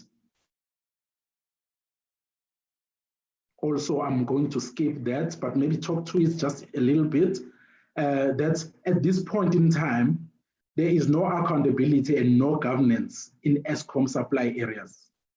So at this point in time, we still have that issue of, executive authority and the local authority challenge between ESCOM and municipality, where right now there is no accountability.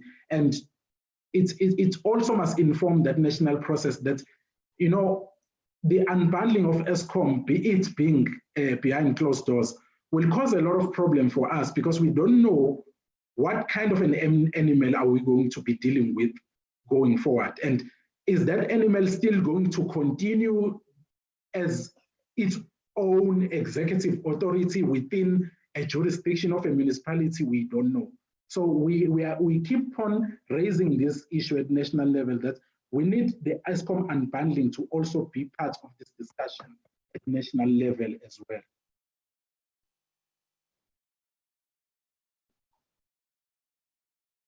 So what structures as SALGA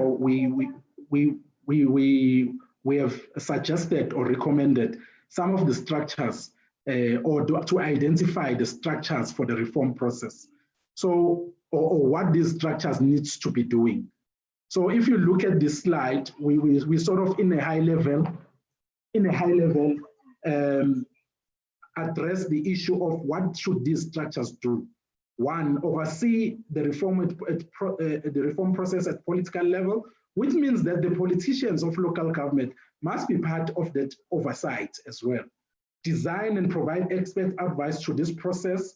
We can't expect that the very same people in the working group at national level are going to be the ones doing the process of or providing the expert advice services.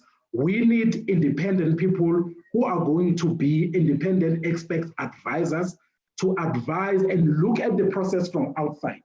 All of us are conflicted from the inside because as SALGA, we're not going to let go of the position of local government in this sector.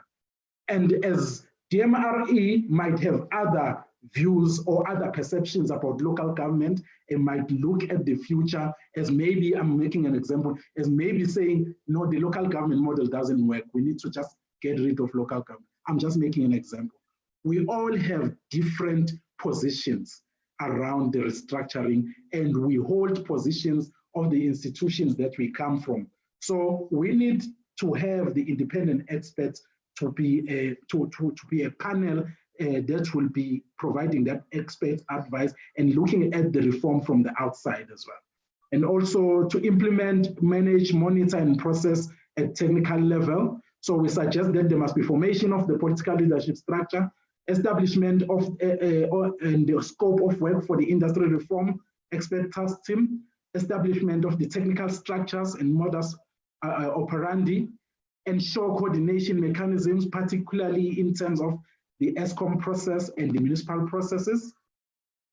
Also in terms of that, the roadmap on stage 3, phase 1, identify advisory structure and establish reform structures within the terms of reference. The next stage is distribution, status quo, and analysis with recommendation. Phase 3, potential options and consultation thereof. Phase 5, reform proposal with recommendation. And then phase 6, implementation. I think these slides, you know, maybe I must not talk about further slides, Chair.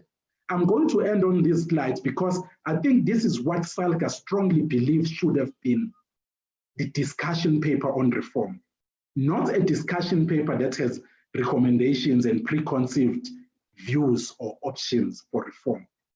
So basically, the intent or the objective of this presentation in this PMA is to share with you this conversation that is taking place at national level.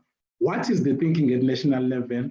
What has been the SALGA position and the advice to the colleagues at national level? And now maybe to put it to you, what do you think SALGA must do or how SALGA must engage with this process going forward? Because we still find ourselves at standoff where our suggestions of the roadmap are not necessarily taken on board, as much as some do understand that there must be a roadmap, but some do have that, you know, marriage with the initial discussion paper that is already talking of options and recommendations. So let me just pause here, Chair, because the further slides are just still, unpacking the reform process and what should happen. I think this slide is good for me to end this conversation and maybe get those questions and maybe even suggestions that we can take notes on how, as the SALGA team, should go to this national process and how we should engage with the national process. Thank you, Chair. And my apologies, I see I could not comply to the 15 minutes, but I hope I didn't take too much time. Thanks, Mr. Ngidi. You took all your time, including your Q&A time.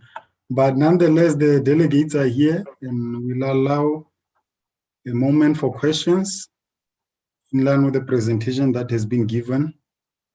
And while the hands are still coming up, Mr. Ngidi, it is paramount to also, like you indicated in your presentation, bear in mind the fact that once you centralize your electricity supply, you consider the current implications of your ESCOM supplied areas, not only in terms of supply, but also from an element of debt collection, which has now become a serious issue for local government. Let me see, the delegates are covered. I don't see hands coming up. Then it means from my side, my work is done. As a facilitator, I'm going to hand over to the chair of the program. And then Chairperson, thank you very much. Over to you. Thanks, Chair. Okay, thank you. I just want to thank all the panelists of this session. And I will now hand over to the presentation of awards by SALGA chairperson and the MEC of COCTA. I don't know how are we going to do it, but I think the IT personnel will assist us in this regard. Chairperson, Honorable Mlamleli.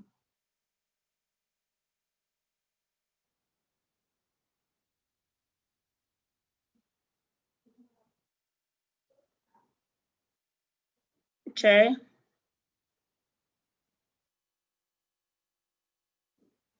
Chair is coming over to the podium, and okay. the presentation will be on the screen for the members, so that Chair goes through that presentation, which shall be on the screen now. Okay.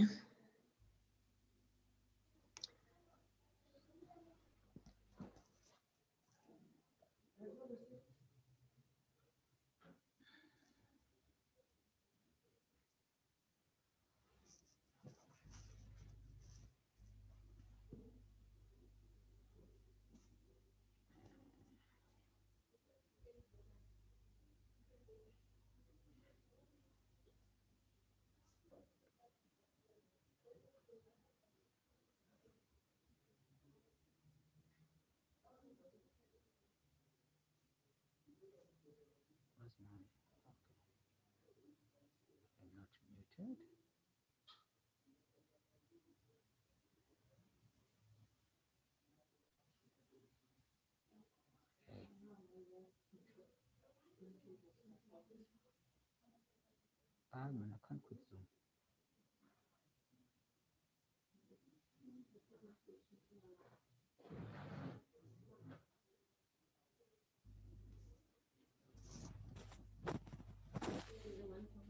Oh, hey, yes.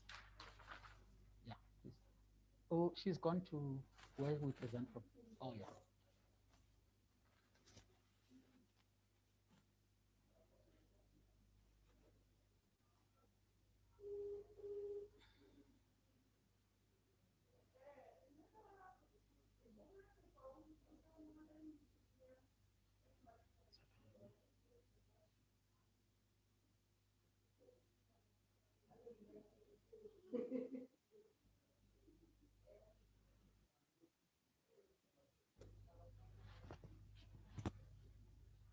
Chairperson, you will indicate to me when you want me to.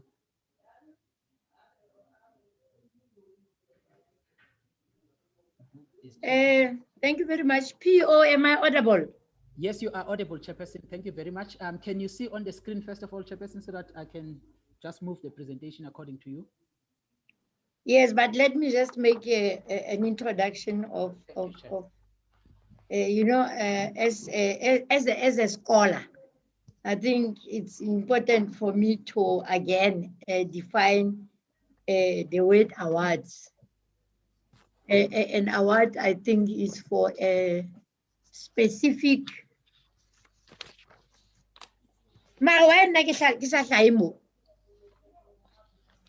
It was for specific purpose and for a specific function. Well, I give it to for the awards for some. Oh, it's fine. But as a scholar, you know, we'll always start by defining to remind ourselves that award is for a specific function that has been done well. And usually we know annually at our Provincial Members Assembly, we do give awards as a word of appreciation and at the same time motivating those that received to do more. And again, motivating those that didn't receive to look forward and work hard to receive as well.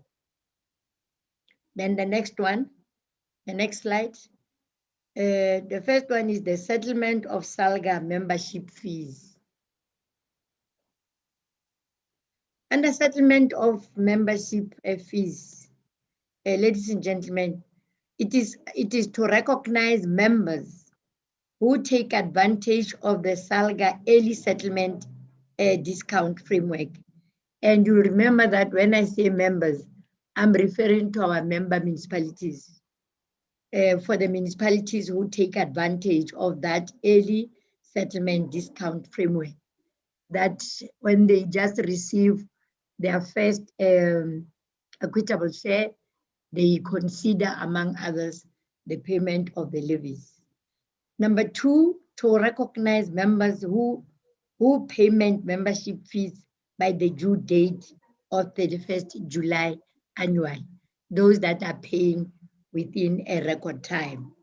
Number three, the third category, to acknowledge members who consistently pay SALGA membership fees, thereby ensuring the financial sustainability of the organization and implementation programs in pursuance of SALGA's mandate towards a developmental local government. This one, I think the chair, the deputy chair yesterday, he even made an example or reference to the salaries of SALGA officials. How determined they are, we see that.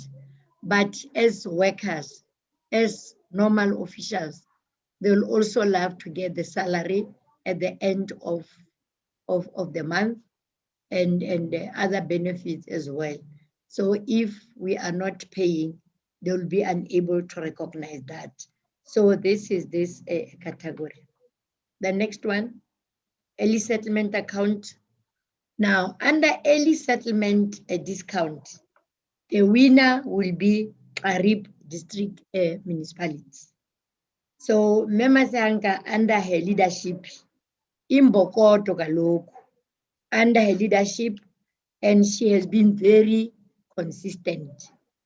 She is leading by example.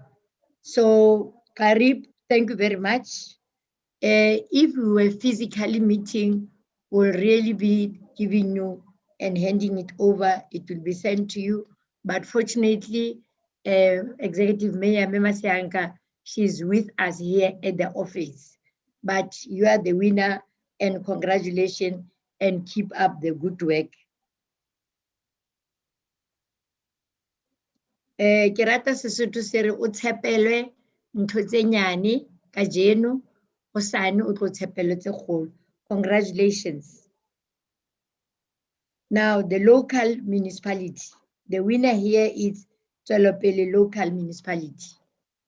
Ladies and gentlemen, This award is not about what is happening at Tswelopele now.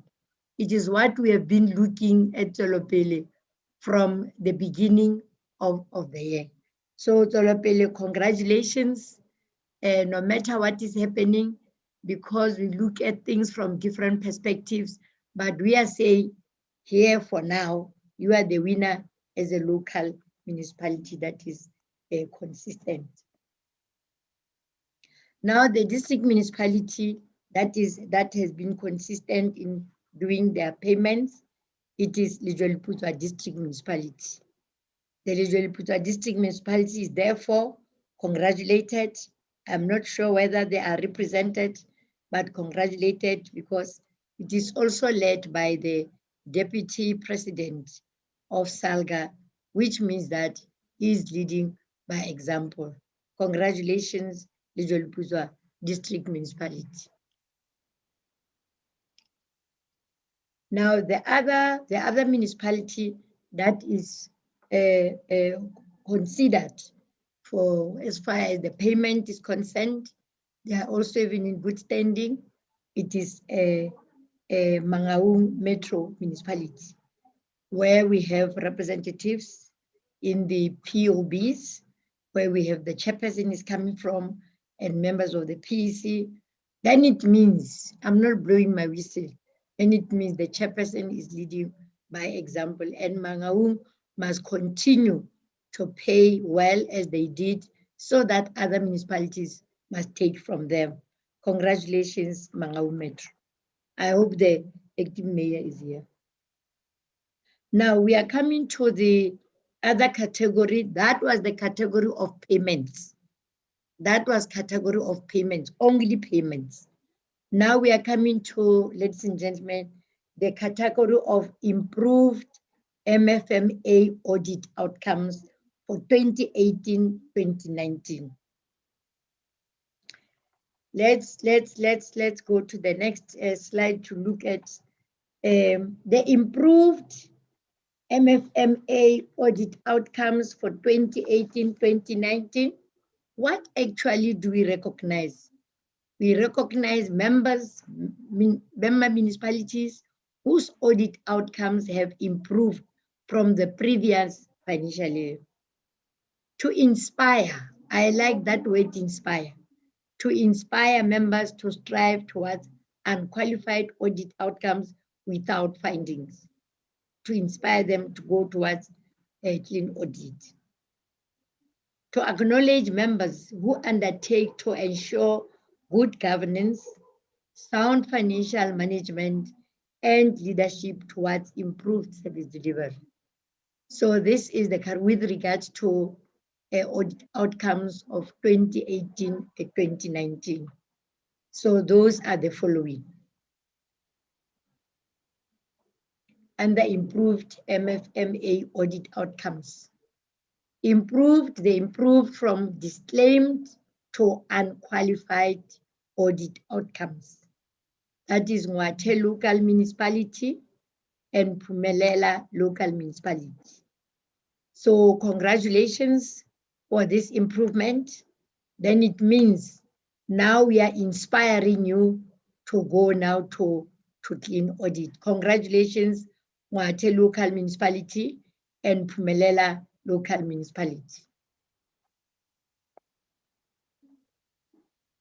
I continue now to improvement from qualified to unqualified audit outcomes.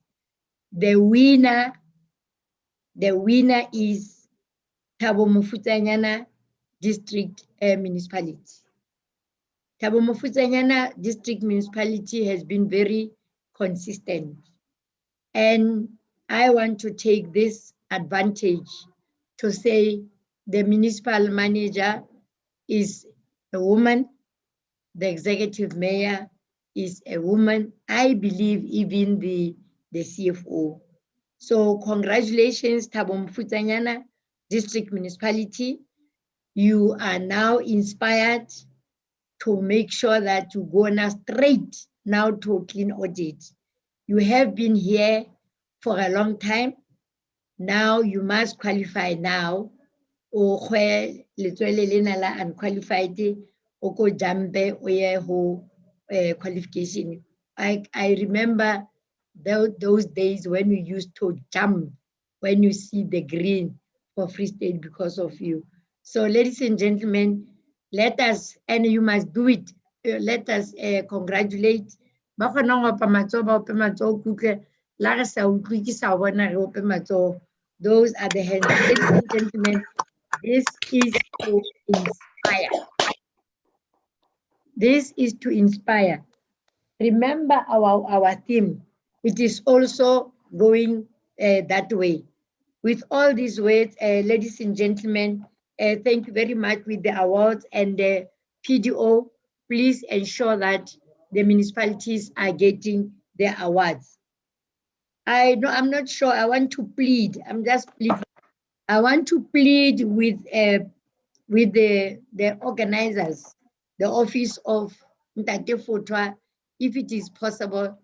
What are we doing? Can we proceed towards the end? Can we proceed with the program? Let me just grab it. I don't see the program.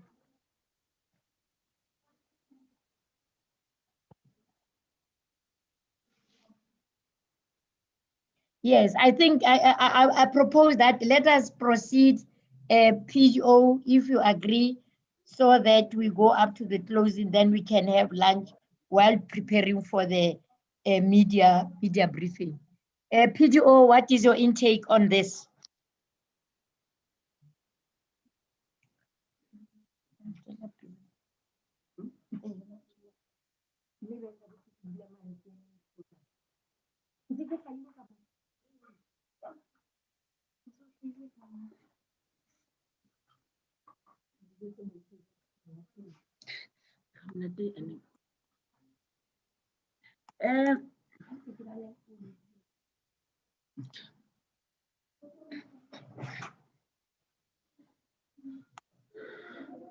Okay, thank you, Chairperson, and let me take this opportunity to congratulate the municipalities that have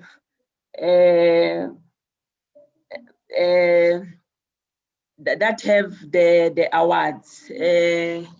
At least one of the district municipal, that district municipality is amongst the best municipalities. This awards, I think the chairperson is saying to us, let us keep up the good work and then we will be recognized. Thank you, chairperson. Now we are going to have a close, I think it's a closed session where we are going to have the PMA declaration. Ntate Fotwa, can you please, it's a PC Councillor Me Ndagumbana.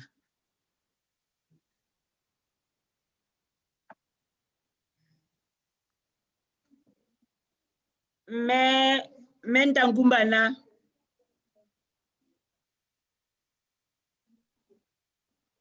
Is the councillor here, Ntate Fotwa?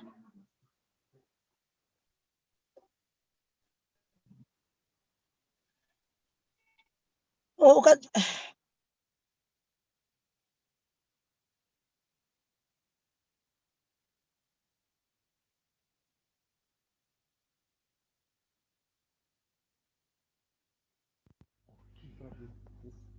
Can you hear now? Yeah, no. Chairperson, can you hear us? Are we audible? Yes, yes, you are. Councillor Siake will be reading. Oh, okay. Let me give to Councillor Siake. Can you proceed, Councillor Siake? No, thanks very much, Chairperson of the session. SALGA Free State Provincial Members Assembly Declaration 3rd to 4th November 2020. we, the members of SALGA Free State, gathered here on the 3rd to 4th November 2020 on the occasion of the Free State Provincial Members Assembly, held for the first time in the history of SALGA via a virtual platform. We gathered here in the last Provincial Members Assembly of the current term of SALGA Free State leadership in accordance to SALGA Constitution. On the year of the local government elections, there shall be an elective provincial conference. We are on the last stretch of the current SALGA 5-year strategy. We are gathered here guided by our vision to be an organization at the cutting edge of service delivery, further guided by the theme, inspiring service delivery through transparency, integrity, and responsible citizenry. We acknowledge that we are at the last stretch of the implementation of the strategy since SALGA had revised its posture in delivering on its constitutional mandate as the protector of the local government sector, an enforcer of the rights of local government, as well as a constructive disruptor where the existing overall system compromises the ability of local government to deliver on its mandate. We acknowledge that there have been gains made by SALGA in executing its mandate since 2016 National Conference.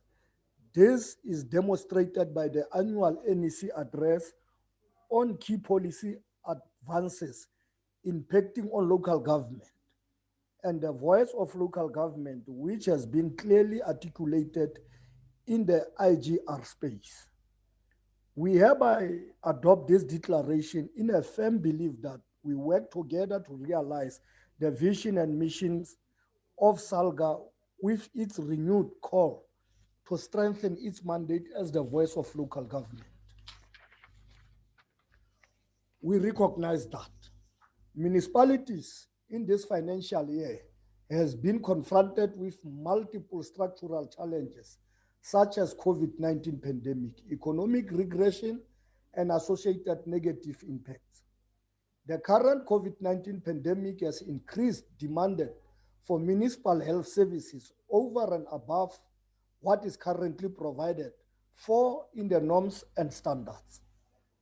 Solution to the current structural challenges facing our municipalities rely on strengthening of corporate governance, meaningful partnership for the development and clean governance practices, agriculture, land reform, and rural development as key sectors identified in the Presidential Economic Recovery Plan will serve as a catalyst for economic recovery. We recognize the potential in the sector of our province in responding to the need for massive job creation and rapid release of land for development. While we hold the view that most Section 139 interventions fail to deliver a long-term and sustainable improvement in operations or finance of municipalities, the PMA welcomed the progress feedback on the current interventions and positive attitude expressed by the Free State government.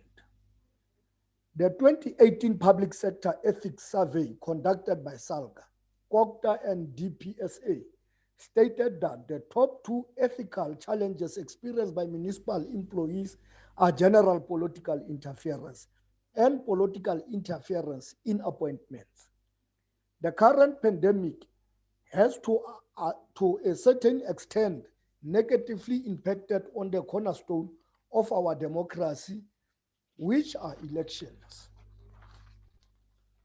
We acknowledge that municipalities battle to access strategically located land owned by SOEs and government departments. Ineffective and unsustainable delivery of municipal health services could have short-term and long-term effects on human health and the environment. There is a need for a revised approach, including municipal self-monitoring, provincial government monitoring, and targeted municipal support to avoid Section 139 intervention in local government.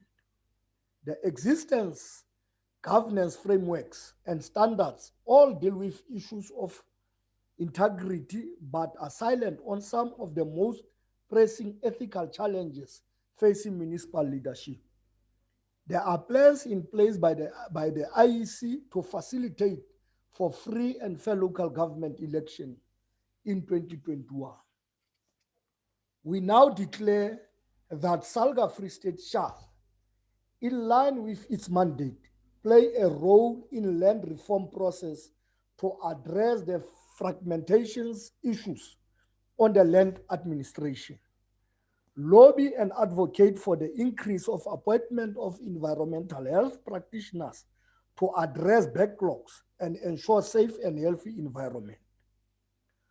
Lobby for proposed SALGA approach to municipal support and interventions and review of LG indicators to lessen the reporting burden on LG. Facilitate a dialogue and consultation on ethical leadership towards the development of code of ethical governance for municipalities.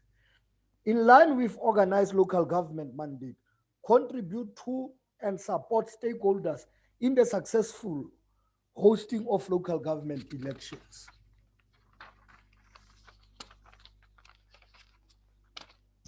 SALGA to develop a partnership with University of Free State to train councillors and local government officials on COVID-19 and on broader governance and administrative programs that sought to develop the capacity of local government. Work with civil society and non-governmental organizations to strengthen the rule of law. SALGA to promote campaigns for zero tolerance for corruption across all operations and supply chain. Implement measures that ensure robust supply chain management and transparency of financial flows. SALGA to explore partnership and opportunities that will assist to build capacity in the provision of technologies, skills, and logistical solutions in areas of conflict and humanitarian crisis. LG to realize the independency between business success and the sustainability of the societies in which they operate. SALGA to lobby progressive and incremental appointment of environmental health practitioners linked to municipalities in order to address the backlog and ensure safe and healthy environment. SALGA to continue lobbying for reduction of reporting requirements for local government and lobby for a singular and differentially applied set of indicators for all local government. Way forward, these declarations, among other resolutions, shall form the basis of South African Local Government Association Free State Program of Action for the 2021-2022 financial year. SALGA Free State will regularly review and monitor progress made in implementing this declaration and the PMA resolutions, and shall issue progress report for consideration by the SALGA governance structures. We hereby support and affirm these declarations and resolve to collectively strive to achieve its objectives. I thank you.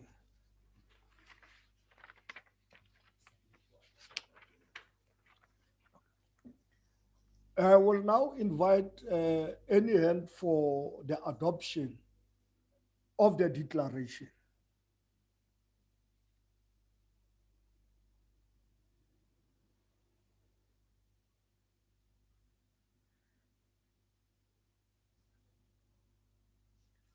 Honorable councillors. Honorable councillors.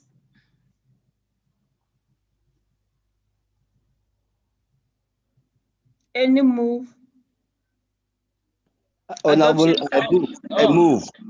Councillor Mukhoje, move. Okay, Councillor Mukhoje, move. Okay. Okay, thank you, Councillor Seakhe and Councillor Any second. It must be seconded.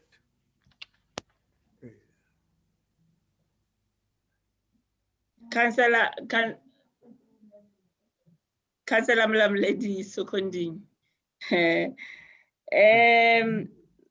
Okay, honorable delegates, let me now call upon the chair of SALGA, Councillor Olim Lamleli, and I just want to thank the opportunity that has been given to me to facilitate on this panel, and to the staff of SALGA, all stakeholders.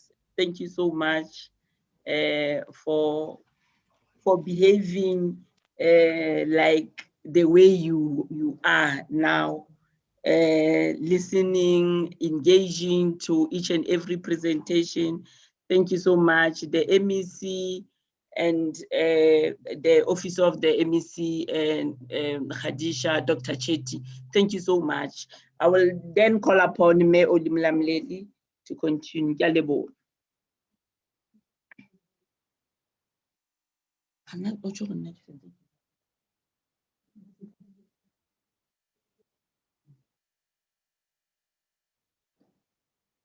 Thank you very much, Chairperson of the session. We are now at the end of our Provincial Members Assembly, where I think I'm requested to do the closing remarks. As we have been saying that this is the last before our next elections. This might be the last closing remarks, because you don't know the changes that might be there.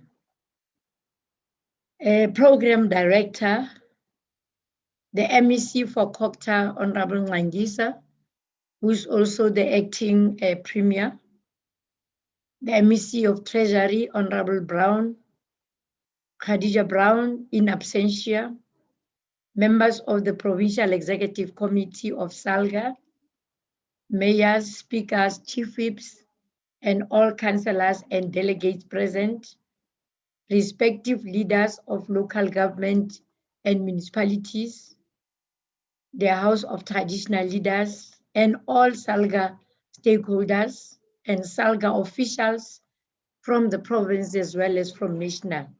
Ladies and gentlemen, once again, I greet you as we conclude this significant landmark in our endeavor to change the complexion of local government in our province. Let me start by extending a profound appreciation to all those who contributed to this year's PMA. I know, ladies and gentlemen, it was difficult to sit down and concentrate for many hours under conditions of virtual assembly, but you all came through and adapted to the new normal. Program Director, this PMA is a precursor to the 20-year celebrations of the life of SALGA. This year, SALGA is going to roll out a program of reflections on our 20-year journey, starting with the National Members Assembly in December 2020, and moving into local government elections 2021. On behalf of SALGA collective leadership, I invite you to join us in the journey of reflection as we strive to build a solid local government sphere in South Africa. Against all odds, we accomplished our mission of hosting a successful gathering of our members. I believe that we emerge from this Provincial Members Assembly wiser and recharged. We really appreciate all those informative presentations that we received from our stakeholders, and we hope to engage with them further and outside this gathering to come up with tangible plans and programs. Ladies and gentlemen, we wish to pledge to work on all issues that were raised by SAMU and House of Traditional Leaders in their messages of support, which among others was the employment of competent managers in municipalities, the adherence to recognition agreements, as well as improved service delivery to our communities, just to mention a few. Several resolutions were taken in this PMA and will guide and inform our work as well as annual plans for the coming year. We are confident that we will continue to turn the tide in improving conditions in municipalities. We will, ladies and gentlemen, engage municipalities further on the mechanisms and interventions that SALGA is proposing, such as the one presented by Mr.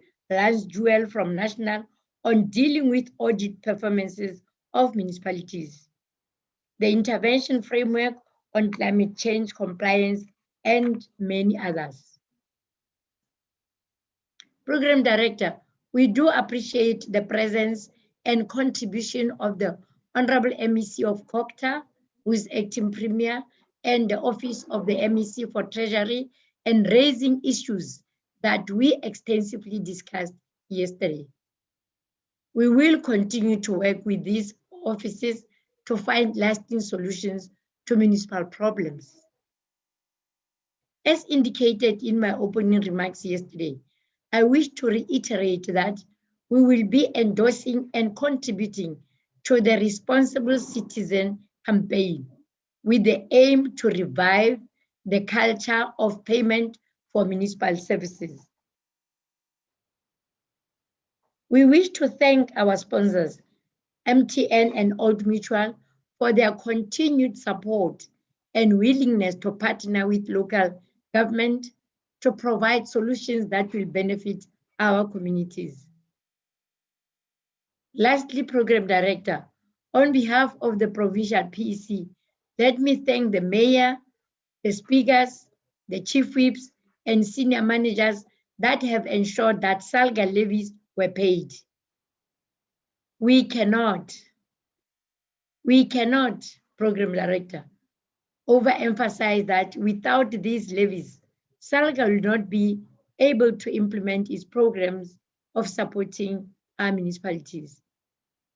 The annual plans that will be implemented will never be a reality without your support.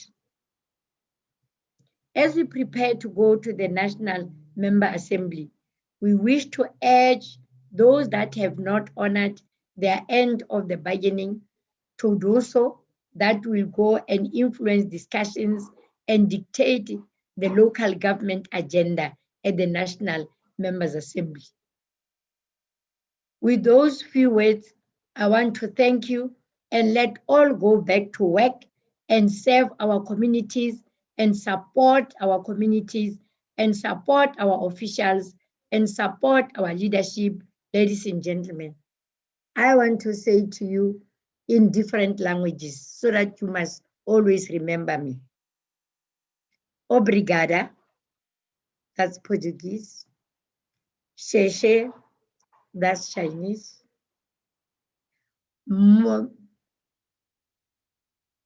Let me not confuse you by saying more. But the other one is merci beaucoup. Let me stop there. Ndiabulela. Thank you very much.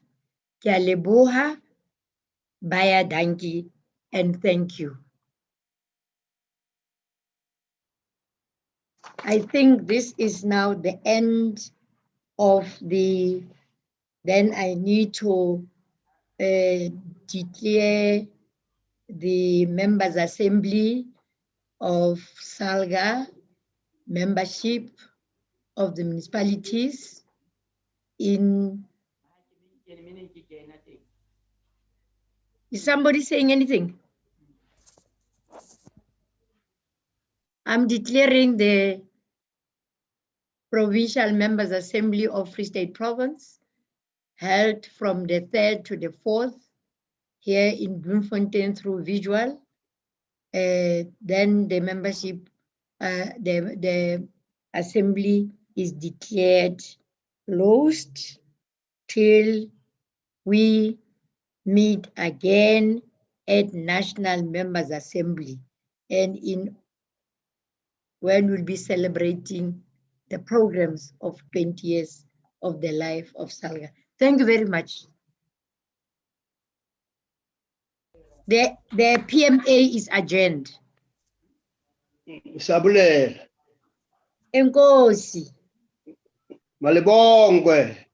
Kamala makhosikazi. Merci beaucoup. Merci beaucoup. Thank you. Bonga. Re tsholeleng he jwale re jeng he. Theko. Magabe. Ate Mokguje. Wena mme. O hantle. Mahawa modimo di kwetsa. Amen. Thank you papa. Ke a leboha. Go leboga nna ngwana. Mama. Ke tlo founela. Okay mama. Okay pa. Sharp sharp.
Okay.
Ante mana itu?